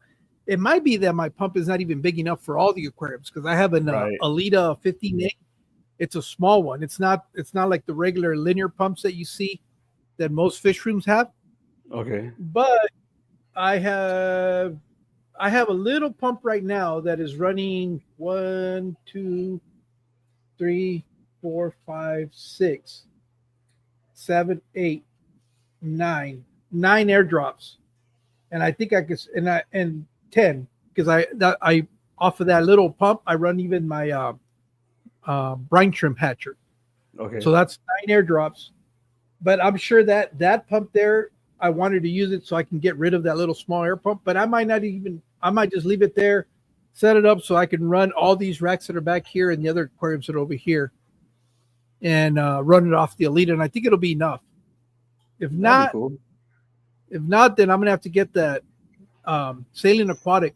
I don't know if he's already done the review. There. Speaking of Cheryl, that's who I was talking about. Um, you know, I don't know if he already did the review, but I want to see how well that air pump does because it's from Higer and it's like the big linear piston pump. Okay. But he was going to do a review on it, and Ah, that'd so I be want to see cool. how well that works. And because he's got I think his fish room, as far as the airdrops, is very similar to mine, but except he's got like huge tanks, Oh, and okay. he runs multiple lines into each tank. That'd be kind of cool. Yeah, like I know when it got hot in here, this tank right here was running at like 87. It was just getting so hot in my house. I don't have air conditioning. So, but the Oh, positive part okay. of that was like okay, I'm gonna break down and buy an air conditioner for the window, and I bought the biggest one I can get for this room, and Hmm. man, it's like it made life so much better in the summer. Like we stopped having people over for the fights because it would be like an oven in my house. You know, like we used to buy the pay per view a But lot. you could have gotten away with running a swamp cooler down there, couldn't you? It's not that humid up in where you're at. I think you could, but I don't think swamp coolers are super popular here in Los No, they're Angeles. not, but it's an inexpensive way to. I was surprised because when I lived in northern Nevada, I've I've lived out here in the desert for most of my life, so Okay. everywhere it's air conditioning. Well, except when I was growing up as a kid, we had the big swamp coolers, the evaporative coolers in the windows because it was a lot cheaper to run that. Okay. But once we got to a little bit uh more of a, my dad was making better money. he Okay. he bought window units. He had window units, and I remember Yeah. you would only turn it on if you were in that room. Yeah. So like Yeah. It, the bedrooms had window units, and I think the living room because we would watch TV, but the kitchen didn't, and the bathrooms didn't. yeah. So you'd go to the bathroom, it's like a sauna because it would be hot. that's that's how There's that's how no we've no had it for AC. years. Yeah, we had the I know swamp cooler does sound smelly. I never had one. My mom had a swamp Yeah, cooler. if you don't do the maintenance, they do get a little funky. Yeah. Yeah, they do get a Oh little man. swampy if you don't do the maintenance on it. But you got to My do regular maintenance. It's like we everything had it else. where it was like air conditioners in the rooms, in the bedrooms. So like the bedroom be nice and cool. And my wife would open the door and like, oh, we gotta let the air out. And it's like that air is not made that thing's not made to refrigerate the whole house. It's only made to so many cubic feet. So I was like, we gotta get something. Eventually I broke down and it's been the best thing ever. It was at the end of summer when we bought it, but now coming into summer, I'm so glad that I have it. And I Yeah, plan on I using it. really need to put a mini split in here in the garage. That's really what I need to do. Oh, that And would be I nice. want to get the one that has the heat pump and the air conditioning. And I Okay, don't if I can keep the temperature in here 80, 82 degrees that's is good. fine because Yeah, I'm not hanging out in here. That means the aquariums, if it's 82 in here, aquariums will be running about 79, 70, because it's always going to be like 2 or 3 degrees cooler in the aquarium. right. And as long as I 79 can is keep it good. there, yeah, Yeah, I mean, most fish are I gonna be could keep very them happy. now. And the only thing that'll happen in the summer is the fish that weren't really strong, they usually pass because Okay. they're not their They're not ready genetics are for all not that. that good. Yeah, it's just too much stress on them. But I don't lose a lot of fish. I mean, I don't know what I'll lose like one or two out of each tank, and a lot of the times they're the older fish that are just it's just too much for them. It's like anything else, more younger kids like infants and old people are the ones that are more susceptible to extreme weather. It's no different with the fish. Right. Yeah. That's what it's crazy when you learn about like the stuff that affects fish. When you're not into the hobby and you don't know nothing about it, and then you start dealing with it, like you don't understand like what causes, like even just running the light too long will stress out the fish. Like if you have it on day Well, and that and night, you're going to get algae. yeah, Algae you is get really going out. to be your problem. Yeah, that is true. That is where you get the most problem. But yeah, like I'm still trying to figure out what happened with my planted tank. I I remember it started when I go, okay, I'm gonna change some plants around, and I propagated some plants. So I lifted up the soil, and that let it like a dust cloud inside the thing. And while I was doing it, I noticed that my filter wasn't running very strong. But I didn't think nothing of it at the time because I have the FX6s down here, and you don't really got to touch them that often. And then I have such a light fish load in my cube, so it's like I don't have a lot of big fish in there. So I wasn't thinking about it, and I remember I came home from work, and then I had to work again. Like I had a day shift, and then I had to work a double. I had to go back at night, Yeah. and when I was home, I came home. I noticed that the water wasn't moving, and the film that's on the top, it looked thicker than normal. And I was like, oh wow, what's that? And then I noticed, okay, the filter's clogged, and it was so clogged when I took the filter off to pour the water inside the bucket, the water didn't even want to come out. It was taking a sweet time to pour out. So I was like, oh man, this thing's clogged. And I took it apart, and yeah, it was all dirty, and it's a planted tank, so it's got dirty water and dirty, is a polyfill. So I took all that out, put fresh polyfill in. Uh, I've done water changes plenty of times. It's never been a problem, and I never had like a crash cycle or nothing like that. I put it all together, put it back in there, and then like when I was putting it back in, I noticed a dead beta. Because I have female betas in that tank, and I had a dead rummy nose, and I was like, oh wow, that sucks.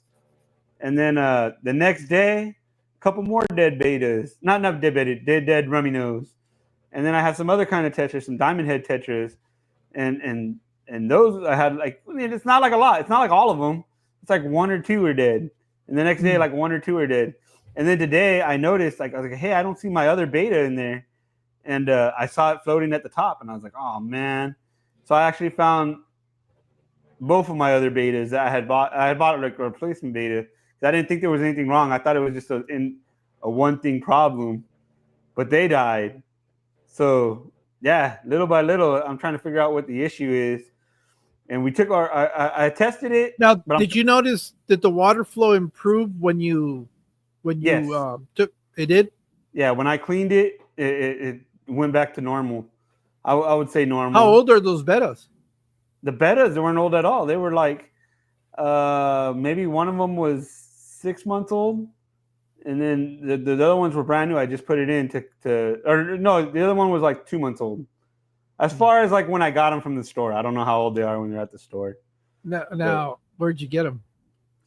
The first one, I didn't get it from PetSmart because they're the koi betas. They were the koi female betas, and I want to say there's a fish store here called Strictly Fish. I want to say I got my betas from there, and they normally have good products. I don't think it was there. Like I think I have a problem going on with my tank because How are the other fish acting? Are they normal? they look normal until they're dead. Like they don't, they're there. When I put food in, everybody's hungry. They're swimming. I can see them right now. The light's off, but I can see them swimming like normal. I have a Siamese algae eater that I got from a used tank, and I had ended up putting it in there. It's swimming around like normal, acting in the way it normally does. I have a Okay. royal. What is it? A Siamese algae eater, or is it a Chinese algae eater? It might be one or the other. I don't know, to tell you the truth. I'll take a picture and Because I'll send it to one of them you. will harass your fish, and Yeah. that might be killing them because of stress. It's stressing the hell out of the fish. But I, it's I weird that it's killing the rummy nose and the tetras. I can see yeah. the bettas because they're a lot slower to swim around, and that thing will chase them around. This one's not. This one See, is just this it's is what fixing Jake's saying itself. too. He seems to be thinking the same thing I am. It's probably The the algae algae eater. eater that. The only reason why I don't think it's that, and it could be, I'm not saying anybody's wrong, is the the only reason I'm saying I don't think it's that is the algae eater's been in there for 3 months and I haven't had any fish deaths, and all of a sudden there's fish deaths, and I'm not seeing the algae eater chase other fish. It's not like that one hasn't become more aggressive. It could be. I thought it was a crash cycle. I checked my ammonia Well, a levels. crash cycle, you would see like milky water. Is it your water looks like it's milky? Nope. Yeah, It I don't doesn't. think it's a It doesn't crash look like cycle. it doesn't look like the bacteria built up or anything. I checked my. I have that little API test kit, Yeah. and there was a very hint of ammonia. And when I say a hint, Oh, when I say it was a hint, it was like just above the yellow.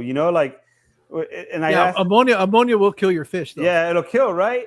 So I Yeah. go, that's probably it. It's probably because I'm thinking like when it initially stopped, maybe fish died, ammonia got high. But I've added prime since then, and like for instance today, the fish I found today, I had added water to the tank because the water level goes down.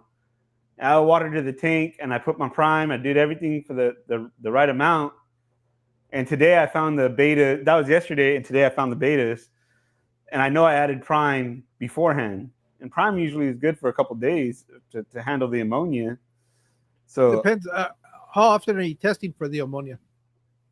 to tell you the truth, today was the first time since everything started happening I tested for the ammonia. Keep an eye on it, because Yeah. that might be that, and what Jake is just saying, that it takes a while for the fish to make itself at home, and once it does, it'll start harassing a lot of your fish. But yeah, Thanks, Cheryl. he says to check the if you notice the gills looking a little bit reddish, more redded than, or if you can notice that the gills are red, it's probably the ammonia that's causing that problem. Yeah, I wouldn't be shocked. That's what I was thinking too. I go, okay. I'll tell you what though, you still have rummy nose in there though, right? Yeah, I got rummy nose in there. Your rummy nose are the canary in the coal mine. And what That's I the one that say you'll is, see. yeah, the red spot that they have on top of that head, on the top of their head, if it starts getting fading away, it's because they're stressed. What you Okay. really want to see is a bright red spot, and that indicates that they're happy and they're okay.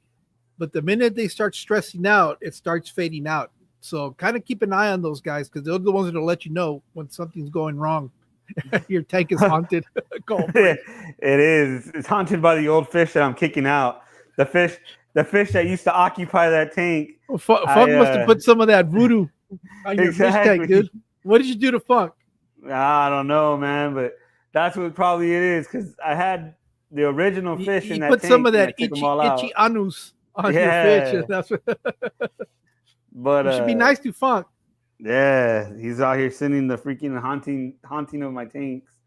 But nah, it's cool. Like, you're learning, and as long as I'm just hoping it stops, because like I gotta pay more attention. But I usually pay pretty good attention to my fish. These guys, they randomly did. I hardly ever have any fish deaths from them. They're still young though. I know when they get aggressive, when they get older, I'll probably have that kind of problem. But so far they've been chill. This is the first time that I've really had to deal with multiple days of fish dying. So did you just start keeping fish because of your kids, or is this something that you've done in the past? Nah, 100%. This is all because of my son. I blame him for everything. And that's his joke whenever we go to the fish store. Because I just wanted a fish. Like he he bought the 10-gallon tank, and I wanted to show him how to take care of them right. So I did all the investigating. Like I did all the let me watch YouTube, let me learn. And I remember we bought all the like a little hand pump to siphon out the water, and we bought all kinds of stuff, and we were learning. But through that, I was learning how to take care of them myself, and that's what got me into buying the other fish tank. It was like buying my first fish tank that was mine, and then when I had to reinvest because I got rid of it, that's when I really I go, you know what, man, I'm gonna buy this really nice tank. I want to buy another one, and that's when I got this one because I started watching Caveman Aquatics. I was watching a lot of his videos, and he has beautiful African cichlids, and I was like, I want something like that.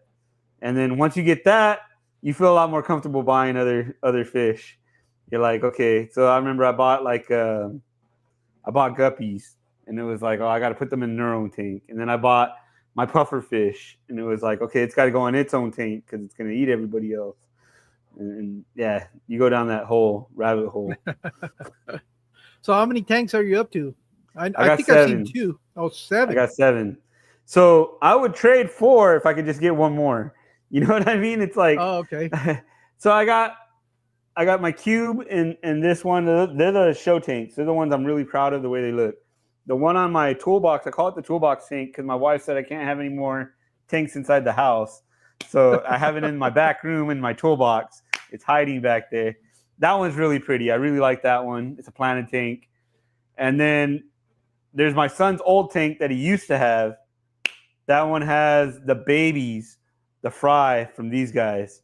Some of them they had fry. Yeah, you're gonna start having, unless you want to purposely breed those guys, get rid of the females because they're gonna create problems in your tanks because the guys are gonna want the girls. And the other thing is you're gonna have a bunch of babies. And this is I think this is the only time I'm gonna try. The only reason why we even started doing this was because when we switched out the sand, we found the fry on the bottom. Like they were swimming around. There was 4 of them. And then when I filled the tank and I went to feed the fish, I noticed a couple of fish holding. And I was like, oh, okay, these guys are holding. So we bought the little breeder kit, the little box or whatever that you put them in. And then once they hatch and the eggs hatch, we put them in my son's tank. And I think this is the only time we're ever going to do that. Like I don't. Next time there'll be snacks. But like you say, I'm gonna try and get the females out of here. You can see which ones they are now because they just didn't get any color. Like they're like green or like in the case of the Mbuna that I have, he's almost completely white. He just has black spots. And we actually pulled the fish from the eggs from that fish, so I know it's a female. So I learned a couple. Well, like I said, the what you don't want is that these guys will go on a killing spree for one of those girls. Yeah, they'll take out your entire tank. So it'll happen. It'll happen overnight too. Everything will be fine, and you wake up the next morning it's like, what happened? It'll be a battlefield. That's definitely something that I'll be one of these days. I'm gonna try and get them all out. I have a pretty cool fish store that's near me. They'll take them off my hands. They told me, like, if you ever want to just give us fish, give us fish. Oh yeah, if it's giving it to them, they'll take them. Yeah, because I mean, there's a couple that like I want to get the females out of there. I want that whole tank that's in the kitchen. I have one in my kitchen. I'm not a big fan of it. It's got all my original fish, but they were like randoms. They were like, let me get. It has some like angelfish. It has some silver dollars. And once you start learning about like how you want your tanks to be and like how you want to craft it, some fish fit into that design and some fish don't. Like I know the angelfish would be super peaceful in my big tank, but my wife doesn't want to see a big giant fish floating around. She likes to look at the planted tank with the little tiny tetras floating everywhere. And so it's just like, well, what do we do with these guys? So eventually I'm going to end up getting them away. But maybe that's why that tank's haunted, because I kicked them all out of that tank. Yeah, no, I was going to ask you. So who were some of your big influences when you started out and somebody that I know you mentioned Caveman Aquatics, but what were Yeah. some of the other? It was really it was a lot of Aquafunk. My color of hair is brown. Some people have said it's red. It's not, man. It's It looks brown. reddish in some of your You videos. know, some I people thought say that's why that. I thought you were related to Gabriel. I know, huh? Exactly. No, I would say the biggest ones were when I started it was KG Tropicals, it was Caveman Aquatics, and Cichlid Charmer. Those three channels were the ones that I mainly watched. And then when I caught Aquafunk's videos, when I caught all of you guys, and it's like it's a whole different community. You know, it's not nothing negative about any of the other guys. I feel like those are like bigger channels, and they have like a broader audience. But those people don't interact with each other as much. You know. Well, look, if when you have 100 people in the chat, Right. it kind of makes it hard to kind of keep track. Especially Right. what's great about the chat is that there's a lot of side conversations that are taking place, and people going back and forth between them, and stuff like that. So it makes it if you're doing a live stream or stuff like that, unless you're really putting 100% of your attention. I'm surprised that Funk is one of those guys that will read what's going on in the chat. Dude, more power to those people. It's so hard. Yeah, to do. I'm probably the worst person there is that does live streaming. That a lot of the times I don't even know what happens in the chat, because I'll get after a live stream, hey, did you see what so and so said? I was like, no, I didn't even see what you said. Because I'll lose focus. I'll get caught up reading what's going on in there, and I'll lose all my attention. Will go to that. Yeah. So I'm pretty bad about acknowledging what's going in the chat. Once in a while, I'll catch something, especially if it's like a question or something. Yeah. And that's not all the time either. I find it's better. It's good to be part of like a positive community, because like I know if you go on like let's say Facebook forum and you go any random, when you ask a question and like you go in there with the best intentions and it's like, hey, you get crucified. It's like, hey, I can't figure out how come my fish died. And they're like, oh, it's because you're a fucking lazy bastard and you haven't done shit in your whole life. Because you're stupid. Like, that's why. Yeah. It's like, holy heck, dude. Like, people get wild, and it's just like, if you don't got a thick skin, you're like, I don't even want to ask another question. Forget all that. Yeah, that's why I'm always intrigued how they consider themselves like beginner friendly. Yeah. And it's like, man, if you guys are beginner friendly, I'd hate to see what it would be like where you're not friendly to the beginners. Because I was in a group, and it's literally, I think it's called freshwater tanks for beginners or freshwater fish for beginners or something like that. And I go and I post some photos of my tanks after I had just cleaned them. And I used to have my daughter, when we bought my son his tank, we bought her it's like a little 2.5 gallon, right? And I planted it. I had plants in there, and then I had a beta. And I put a picture of the beta in that tank, and I swear to goodness, man, the beta was blind. It had cloudy eyes when I bought it. And I bought it from Petco. And like it was already all beat up, but that beta was happy as shit in that tank. Like he ate all the time, he was chill. I put that picture up, man. You would have thought PETA was coming after me. It was like, holy heck. So that's the what got the 10 gallons going in the back too. They are real protective of the betas. Yeah, man, they fucking went wild, man. It was like, holy shit, dude. It's like I thought I was running an abortion clinic or something. They were just the hate mail I was getting. I was like, it was funny. It was like because you get like a thread, I think it's called, when you're in a group. I think there was something like 300 responses to that one little picture that I put up. And I'm kind of a troll sometimes when people start going off, because it's kind of like what you said. They're like, oh, you don't know shit about fish keeping. They're like, nah, man, you're right. And so people keep on posting, and it's just like it's wild. Then you have people defending it, and they're like, "Oh, it looks happy," and then people attack them, and they get in their own little argument, and it was just like, for the most part, this community, for my experience, you won't get a lot of that. As a matter of fact, I've gotten help from people in the community here. I mean, I could confidently tell you, anybody in here, you could probably reach out to them, and they're gonna be really good about helping you giving you information on what you might be dealing with, and it doesn't matter who you pick here, and that's for the most part the circle of people that are part of this. The names you recognize when you go to live streams and stuff like that. Yeah, I still don't know how to keep fish, according to Brendan. And so, yeah, for the most part, most of these people, I'm, especially if it's something that I'm not familiar with and I know somebody's keeping it, I'll reach out to them and say, hey, what's been your experience with this fish, or what are some of the things that, if I'm thinking about getting a fish, there's people that I'll reach out to and ask them, because if I know they have experience with them, or just because I know they have a lot more experience than I do, and I'll ask. I said, all right, what's your take on this? Is this something normal, or what are some of the things that I need to look out for and stuff like that? So yeah. I find it helpful because, like, personally, I'm an ultra beginner. Even though I've been doing it for a year, even though I got 7 tanks, I'm a super beginner. Like I'm learning. We all are. I think we all are, because there's no way in hell you've kept every single fish that's out there. Right. There's always new fishes that are coming out there. I guess where you get past what I would consider the beginners, if you understand the cycle, how to cycle an aquarium, and you know how to deal with those issues. If you know how to deal with that, you're already past that beginner stage. But you're not, unless you're only keeping a specific fish, and that's all you keep, and that's all you've ever kept. Then at that point you can kind of become an expert on that fish.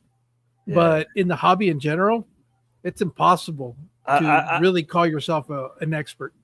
I just find, like, when I would go to a store and ask a question at the store, it was always like trying to sell me something, and that's their job. They're trying to run their store. I'm not mad at anybody that does that. But I remember, like, the best example was I bought my first puffer that I bought. They sold it to us and they were like, oh yeah, it's, put it in your tank. It could go in a tank. We asked, can this go in a 10-gallon? That was my question, because, that's what we had.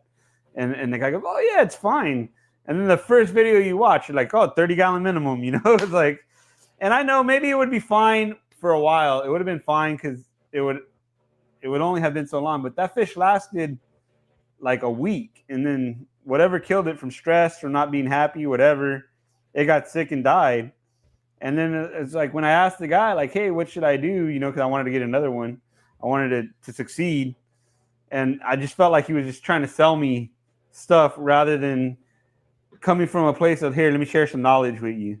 Yeah. It was kind of like, oh, that's like everything else. You're going to have some people at even at the same store, you're going to have employees that'll be really good about giving you information, and there'll be some that are, all they want to do is upsell you.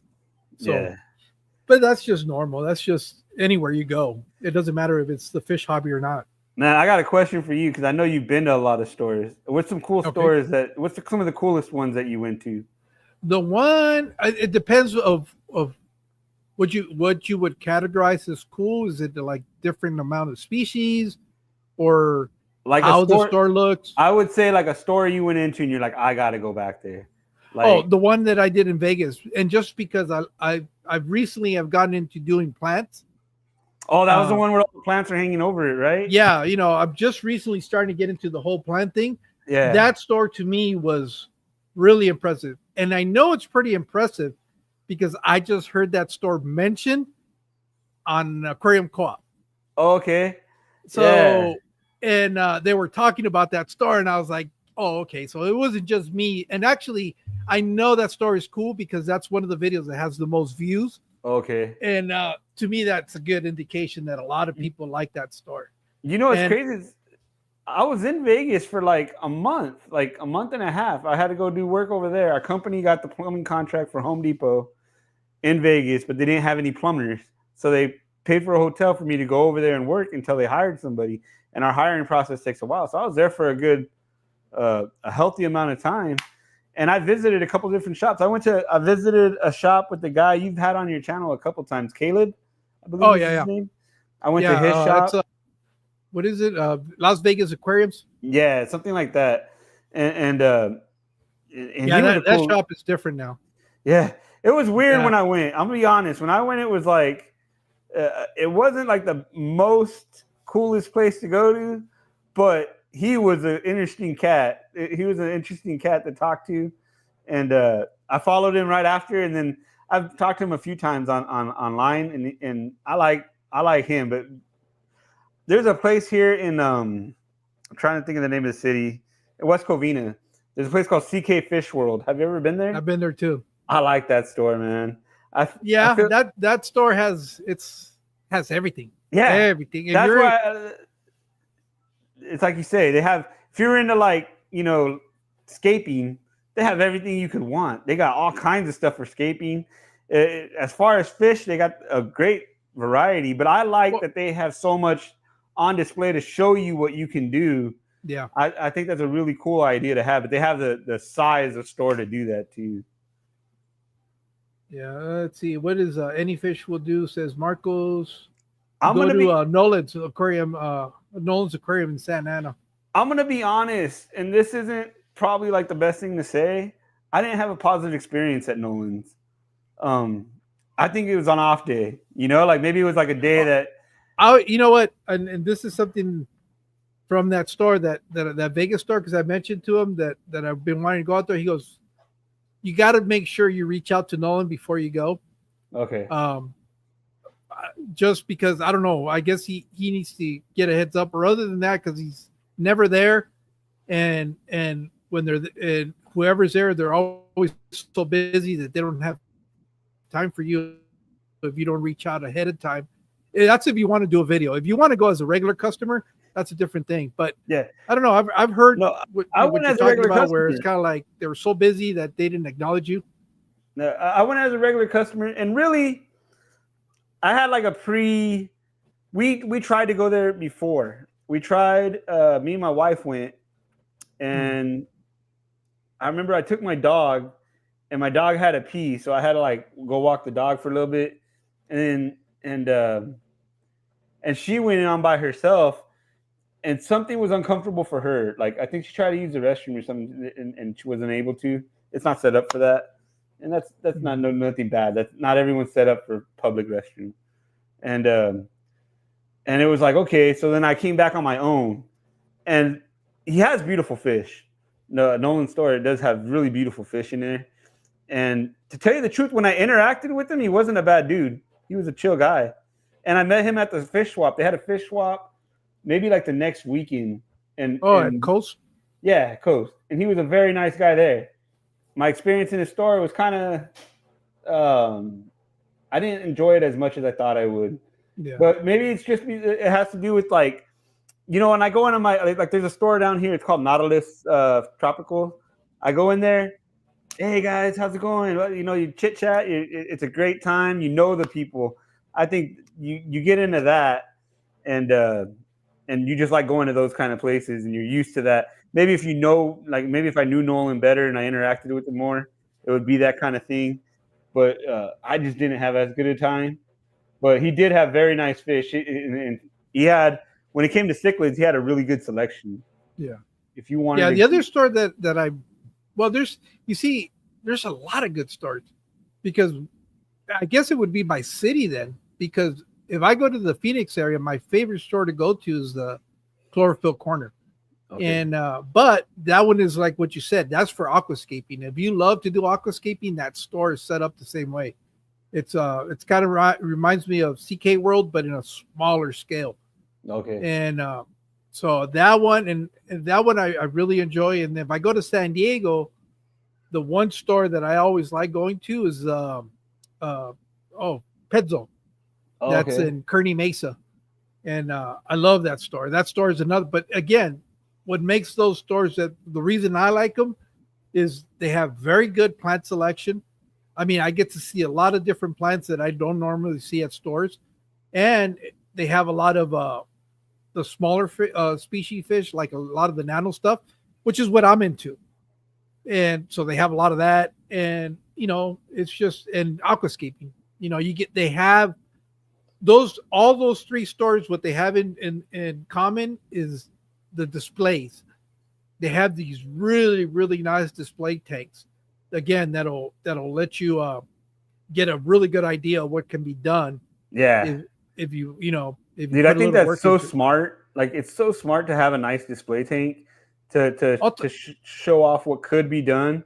That way, people can go there because I know when I go into a fish store and like it's like a random one that like maybe I haven't because I like to go to random ones, man. Like if I'm in, my job requires a lot of driving, so like if I'm on break or I'm off, I'll go to the fish store that's closest to me. I want to go see what they got. Not even necessarily to buy, just see what they got. yeah. And I always try to buy a little something because I don't want them to feel like I like to feel like a customer. Yeah. So, but I go to certain ones, and you can tell it's just kind of like however their business model is, but it's like cram the most stuff in there that you can, and hopefully some stuff sells. I guess whatever they, but they don't have that display kind of look going on, and I feel like once they do, I think as a buyer it makes me even when it's like a simple. There's one here in Downey, and it's just got these beta sections. These like it's like 3 or 4 tanks, but they're aquascaped and they're only like 10-gallon, 8-gallon tanks, and they got really cool looks. But you see that and you're like, oh, I want to set something up like that. That's how I ended up doing the cube. It was just like I wanted to make something nice and pretty, like how those things are. But I guess it's it's one, it's one of those things where I've been to a couple of stores, and there's a reason there's not a video about those stores. Yeah. I just I went and looked, and there wasn't anything like that. But for the most part, and this is something that I can kind of remember, that stores have evolved just like our hobby has. I remember fish stores from when I was keeping fish in the late 80s, early 90s were just that. They were just a fish store. It was just glass boxes that had fish. Gotcha. And that was it. There was, and there wasn't anything like where aquascaping or display tanks. I guess the display tanks were just like cool big fish, and that was it. But they had nothing in there. They had a fake background, and that was pretty much it. That was the extent of the detail in them. But I think because of YouTube and social media and the aquascaping side of the business, a lot of these stores have really stepped up their game. I think now if a store wants to be successful, it's got to be more than just a fish store. And what do I mean by that? It's got to be an experience. Right. The stores that you continue to go back to are the ones that'll give you an experience, whether it's by their display tanks, by if you're into aquascaping, the best thing you can do is set up a store that has the sandboxes to play in. Yeah. Where it allows you to pull stuff off the shelf and kind of, if you're really into aquascaping, those stores are the ones that you're going to gravitate that have that, because it allows you to kind of, fantasize and say, oh, if I got these rocks and I put them here. And so it kind of, it caters to that kind of side of it. So that's an experience. The store with the one in Vegas, that store used to have a different name. And because of its name and the way their social media was displayed, it was only by appointments, and all they sold was discus. Okay. And unless you were really going to go buy discus, they really didn't let you go see that store. Oh. And it was like that for a long time. It wasn't until recently when they changed their name to Mike and Miguel. No, is it Miguel? No, Mike and Miguel. That it's still by appointment during the week, but Friday, Saturday, and Sunday, they're just open. And the reason that is because the two store owners run businesses during the week. So when they get off of work, they'll set up appointments if people want to come into the store. But you can go as just the person that wants to see the store, but you do have to make an appointment during the week. If you just want to go see what they're doing, then Friday, Saturday, and Sunday are the days just to go in and look around. Oh, that's pretty cool. And again, what fascinated me with that store is just how it looked like a jungle in there. Yeah. That's the experience. That cool. To me was the experience they're selling you, is that they make you feel like you're in nature. Yeah. And I think those are the stores that really stand out, is the ones that are able to give you more than just buying fish. It's an experience when you walk into them. And those are the ones that usually do pretty well. Yeah, I know here where I live, like there's a few that I really like. There's a place called Nautilus, and what they have is really cool, smaller fish. So they got the chili rasboras, they got different rasboras, they got different tetras, and they get oddball stuff too. And it's just like they're always showing me like, oh, here's this African butterfly fish, you know, watch out, it's gonna jump, you know, like it's just cool, like the stuff that they have. Like if you wanted to get cichlids, it's not a very good place to go get those. Like they have some, but you can tell it's just that they can have some to sell some. It's not really what they're good at. And then you go to another store, and then what I like about them is they're knowledgeable. You can ask them questions, and they're real friendly. You go to another store that's called Strictly Fish, and I think they're more known for here in this area for the tanks. They sell a lot of these style tanks. It's Vizio, I think is the name of it, or something like that. They sell a lot of them, and that's a really clean store. When you walk in, it's like it's a family owned, but you can see that they can maintain everything. Looks nice and clean. There's no algae on any of the tanks, but you know, they can, I guess they make enough money that they can support the labor to get all that stuff done. I like going in there. They do got a very good display of fish. I like them for cichlids. If I'm going to go buy cichlids at a store. But locally. I think a cichlid store, well, it depends on the cichlids, but if you're going like with the big Central American, South American, African cichlids, their displays are going to be distinctly different. And a lot of it is because the fish, a lot of those times are not the most conducive to having like planet tanks. Right. So their displays are going to be very different. Their displays are going to be like rock formations, maybe some limbs in the, you know, some branches or stuff like that. But they're still pretty cool.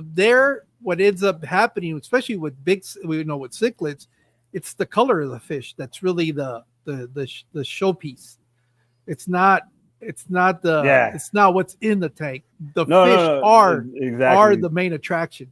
But I feel like that's how it is too at home. Like, you know, yeah, we got that goofy background on it that has plants, but for the most part, this is a simple aquarium because this one you want to show the fish, you know? Yep. My wife was asking, like, before we knew anything about plants, like what fish eat plants and which fish will destroy them. She goes, oh, you want to put plants in there?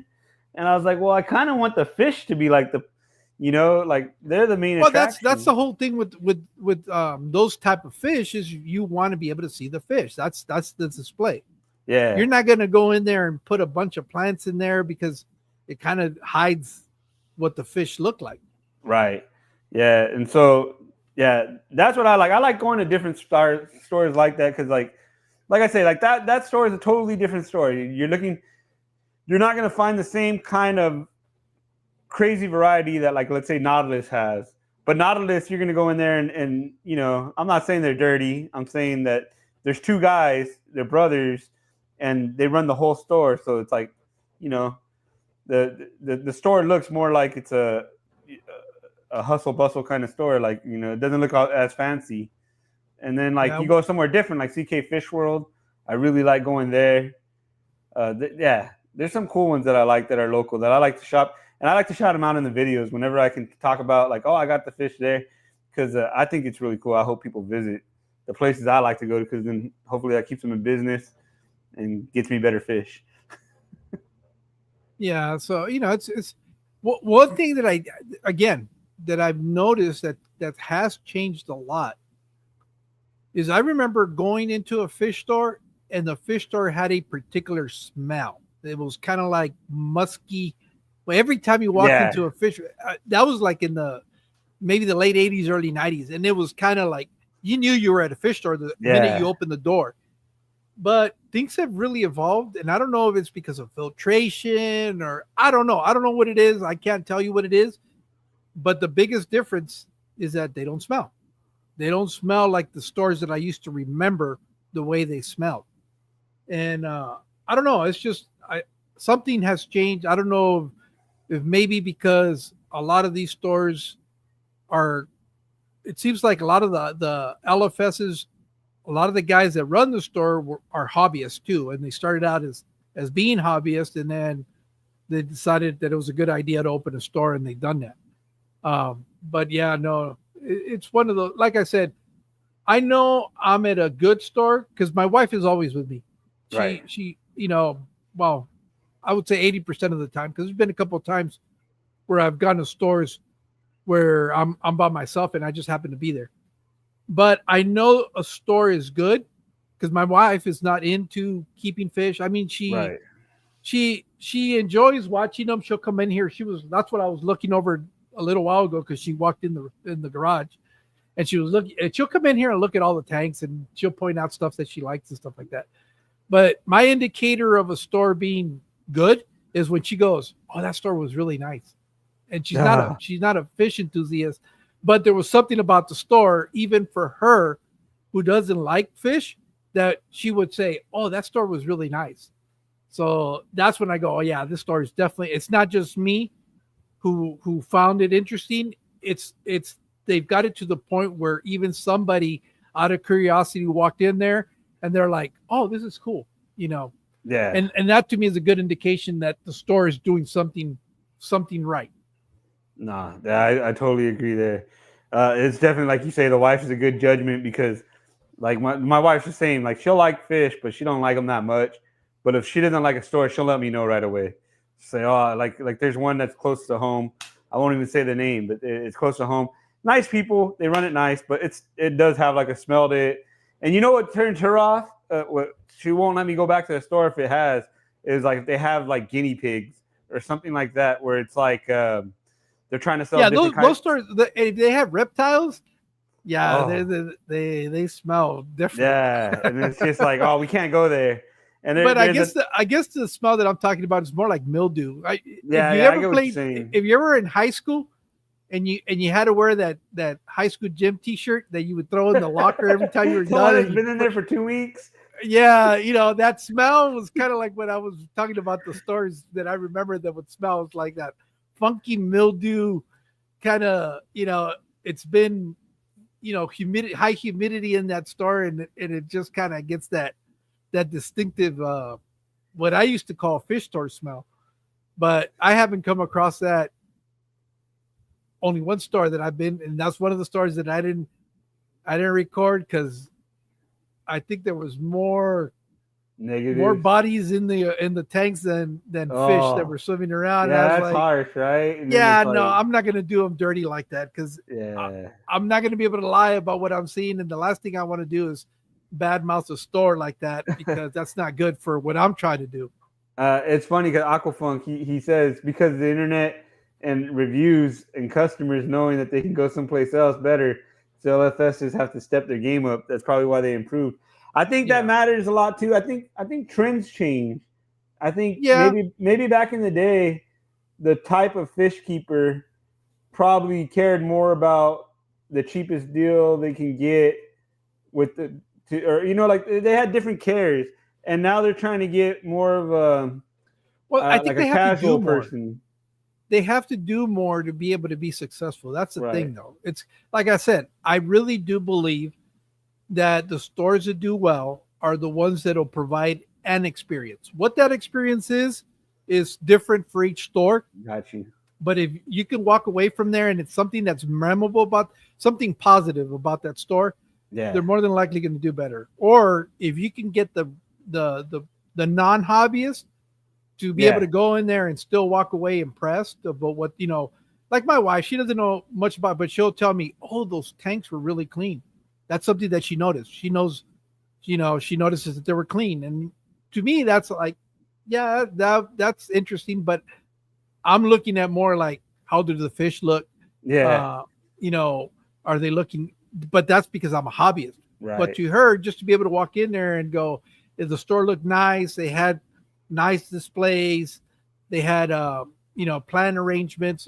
Just stuff that not because you're a hobbyist, you would still walk away going, yeah, that was pretty cool. That to I, me is a good indicator. But I think it boils down to being able to provide an experience for the yeah. customer. I know personally, you know, whether it be fish or any other kind of store, the number one thing I care about these days is customer service. And Yeah. and if a store gives the effort to try to give customer service, it matters so much. Just the whether they're able to answer a question that you might have, or like even if they try to answer it or they try to look it up, they try to figure it out. That matters because I know you don't catch it as much. You don't recognize great customer service as much as you do bad customer service. Because when you get bad customer service, you get like an emotion. You get kind of like, oh man, F those guys. And I recently had that with Best Buy. And I was just, I know a store has good customer service when you walk in there and it's busy, yeah, and they still take that second to go, oh, we'll be with you in just a second. yeah. That to No, me right then and there is like, okay, these oh guys yeah, are on top of their game. exactly. And Yeah, it doesn't matter how busy it is, because it doesn't take you that long to turn around and say, hey, I know yeah, you're here. Give me a yeah. second. No, it And to matters. me, It that's matters. perfect, because I still want to be able to go look. Right. And so I guess it's, well, I guess it's individually, I guess. But to me, just the fact that you acknowledge that I was there, and even though you can't get to me right then and there, you kind of know I'm there, and you'll make sure that you come around and help me out Yeah. when I need help. So No, it matters, man. It's like it's one of those things. Like I don't know how to put it, but like you can notice it when it's bad. Like I remember just the other day, I bought a laptop from Best Buy, and they gave me the wrong laptop. Right? Accidents yeah, happen. It's no big deal. They gave me it's a different company, different everything, and I had bought it. What do they call that when you buy open box? So I had to go work in a different city, and I was going to make some videos, and I realized it was the wrong laptop. So I was like, hey, I'm going to be right near another Best Buy. Maybe I can switch it out. I call corporate, and I wasn't a jerk to them, and I wasn't like trying to get something free.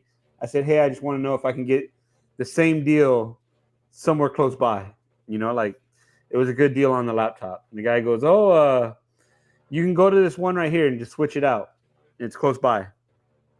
And I go there, and the way Best Buy works now is you can't call a particular store. You can't get to their store, because whatever happens, they don't want customers being able to contact the store, I guess. They want like a call center. yeah. And the call center's overseas, and those people are reading off scripts, and they're going by the book. So I had told them like, hey, can I go exchange this? And oh yeah, you can go. So I went on my lunch to go exchange the laptop. The lady goes, oh, there's nothing we can do. You have to take it back where you got it, because it's an open box. And then she walked away from me, and like I was in the way of her business, and it was just like I wanted to be mad, but I couldn't be mad at the people that work there, because they're just workers. They're nobodies. Yeah, but again, if you're working retail, your customer is your job. I The hear customer you. is your job. When I say I was upset with the manager that walked away from me, but it was kind of like, what are you going to do at this point? And that was my thing, is I called back customer service because I was mad, and then I was like a little bit of a jerk, and I was like, dude. And the guy's like, well, what do you want? You want something for free? I was like, well, what? I just want what I paid for, and I want to be able to grab what I had paid for, and it was an awkward thing, and they're like a corporation, so even though I think it does add up over time, I think we're all like, customers are just a number. I like when I go somewhere, I like to feel like I'm a customer that they care about. And I noticed that at certain LFS stores, even if, it's not super, they can't go, maybe they got a lot of customers, they can only deal so much time. But it's that little interaction. You can see when it's like, okay, I value you coming here. You can feel that energy. I like that. If you can value me coming in, and you can reciprocate that with a little bit of effort, I appreciate it. And that's what makes me want to keep going back to different LFS stores, like any kind of store, but definitely with the LFS. If I feel like it's clean, and I feel like I get good customer service, and like I say, cool variety always helps. I like places that are different, because Petco and PetSmart, they always have the same fish. I feel like some fish stores are all the same. They all have the same type of And fish. just because I know a lot of people like to shit on Petco's and PetSmarts and all that stuff, but I've had some really great interactions at some Petco's and PetSmarts. You know what the problem is with PetSmart and Petco? It's not, they're not bad people that work there. They have budgets of time. It's like any job. I worked retail. You have to make a budget. So like, let's say you're gonna do $10,000. You can only afford $1,000 worth of workers there. It's actually a way lower percentage than that. So it's like they've only got so much time. So it's like they've only got so much time to attend to everybody. They only got so much time to attend to the fish. Like people will complain, like, "Oh, there's a dead fish in the tank," and it's like, yeah, but you try to go work at a store where you gotta do as much as you can in a 4 hour period, and you gotta take care of cats, and you gotta take care of fish, and you got customers. It wouldn't be the easiest thing in the world, Yeah. and so I don't take that kind of thing. It's just my only problem I have with like Petco and PetSmart is I feel like whenever you go into one, you're gonna get the exact same thing. There's Oh, well, no, it's designed to be that way, and yeah, the quality of what you're going to get half the time is. Although most of my fish room is from PetSmart, yeah. that's how I started out. That's all I had. Yeah, they So I sell. didn't have They to have go. to sell basic good quality, right? Like Yeah. the for the Well, I basic don't know units, about they got good it. quality, but you're going to go through some fish before you get something that'll Yeah, survive. no, yeah, I get you there, but I feel like if you learn the cycle, I feel like a lot of the fish they sell are okay. Like, I think the problem is that their main customer is like the dad who's walking through the store with his kid, Yeah, and his kid's like, "I want a fish tank," and nobody knows anything about fish because yeah. that's how we were. Our first fish tank was like a bunch of I random think if you're fish, and gonna they if you're all gonna shop at a PetSmart or a Petco or any of those stores, it's on you to know what you're buying. That's really what yeah. it boils down to. And I think as a hobbyist and with your experience, you can look at fish and go, yeah, these guys will be okay, or you can go, yeah, these guys are gonna die in the next day or so.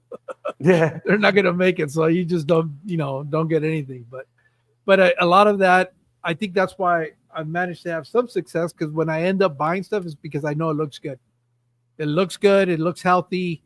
The rest of the tanks are okay. I think now they've taken steps to not necessarily have everything connected together.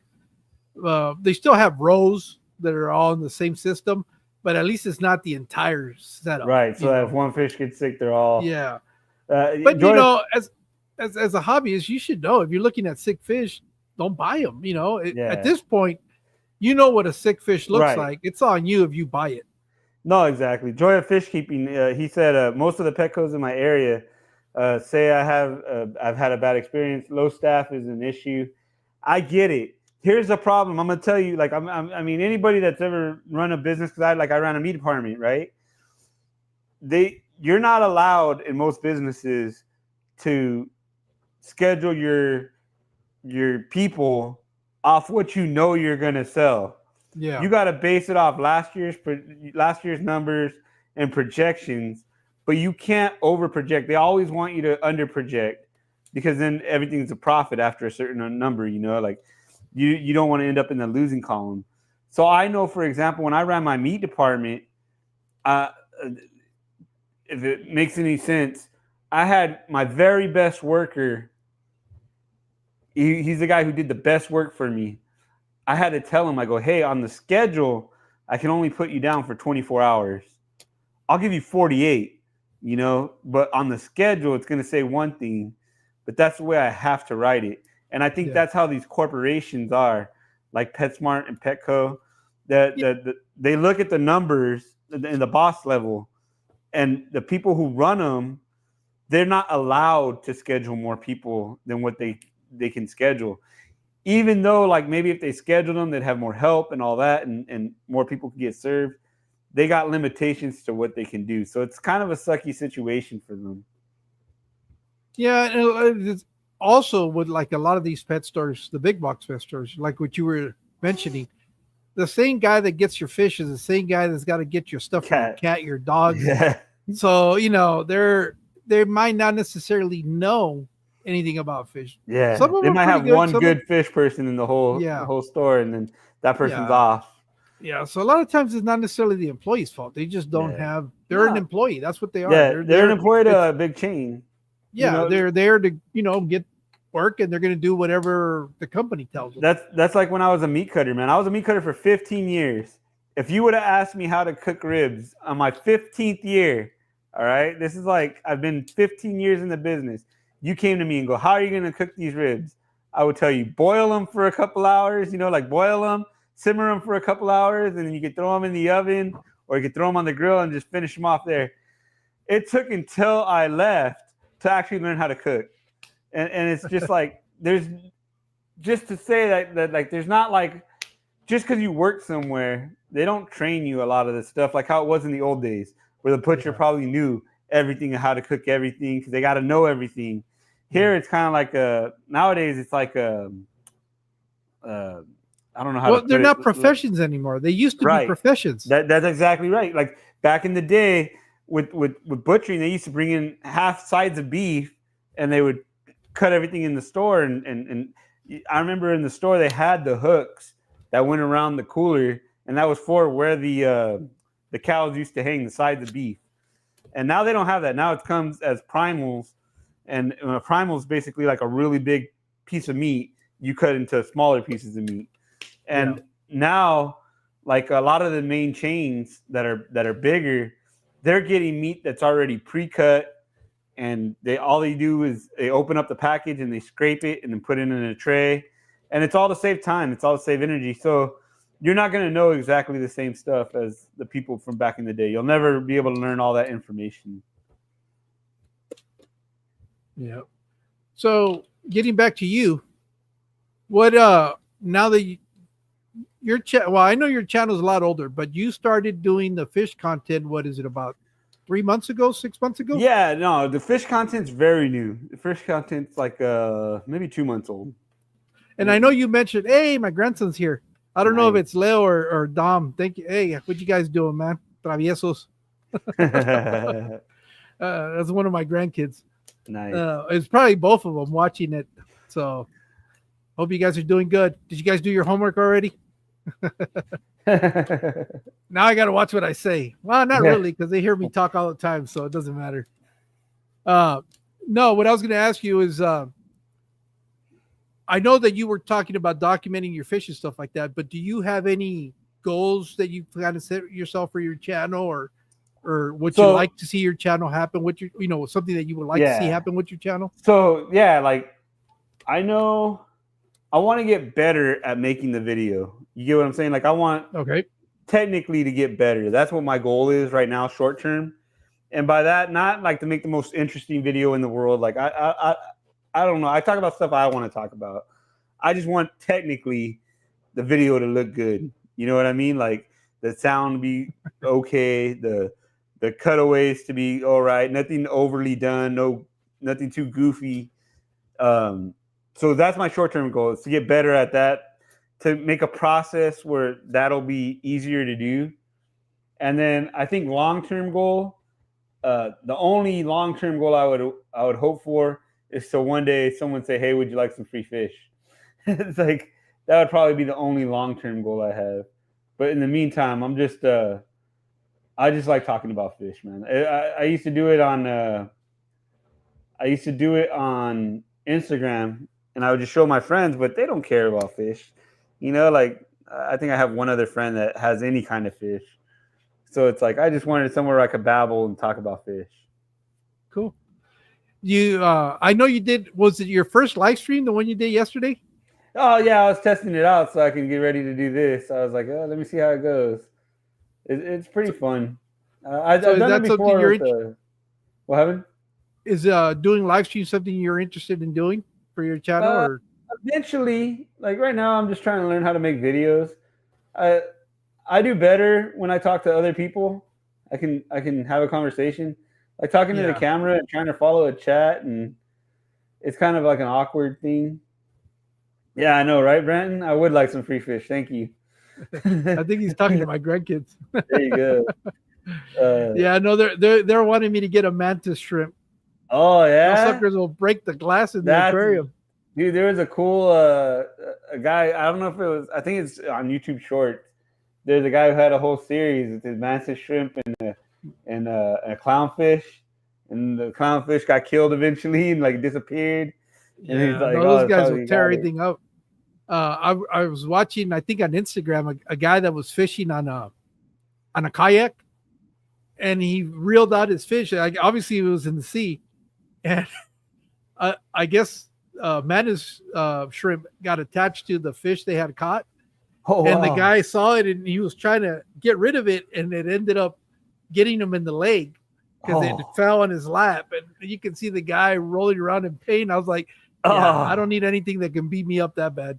it would be cool to have like something that different, but I don't know. To tell you the truth, I don't like having like I have the puffer, and now after I've had it for a while, I don't like where you can't add anything to it. It's Or got you to be can't all stick on your its hand in own. it, period. Yeah, Any fish that I can't stick my hand in the aquarium, I don't need. yeah, it's You too know, limiting. I don't like that feeling. I don't like the. It's something that I didn't think I was gonna not like, but like I don't like fish that have to be on their own. yeah. I'm just. I'm not saying they're not beautiful fish, and I get why people have them, but like even just having my puffer, it's like it's cool, but I like the interaction. Chicken butt. I like dealing with the plants. I fell in love with planted tanks. I think this is just so dope. I didn't think I was gonna like it. I think that's the other thing too. When you get into the hobby and you don't know what you like, I think you got to give yourself a chance to try new things. And that's the only thing I would tell people who are getting into the hobby is don't be afraid to try new things, stuff that you wouldn't think that you'd be into. Because I remember when you're cruising fish YouTube in the beginning, like I know Father Fish is like one of the big ones that would pop up, and I didn't like his tanks. Like I don't like uh, a lot of like ecosystem kind of thing going on. Like I didn't like it at Yeah. first. I was like, oh, that's not for me. And then when I started watching other people that would scape really nice, going to the stores where I saw really cool scapes, I was like, oh, I want to do that, And then that's how I got into Planet Tanks. And now it's like, I want to have my own ecosystem like Father Fish. I want to try and run a tank just like that.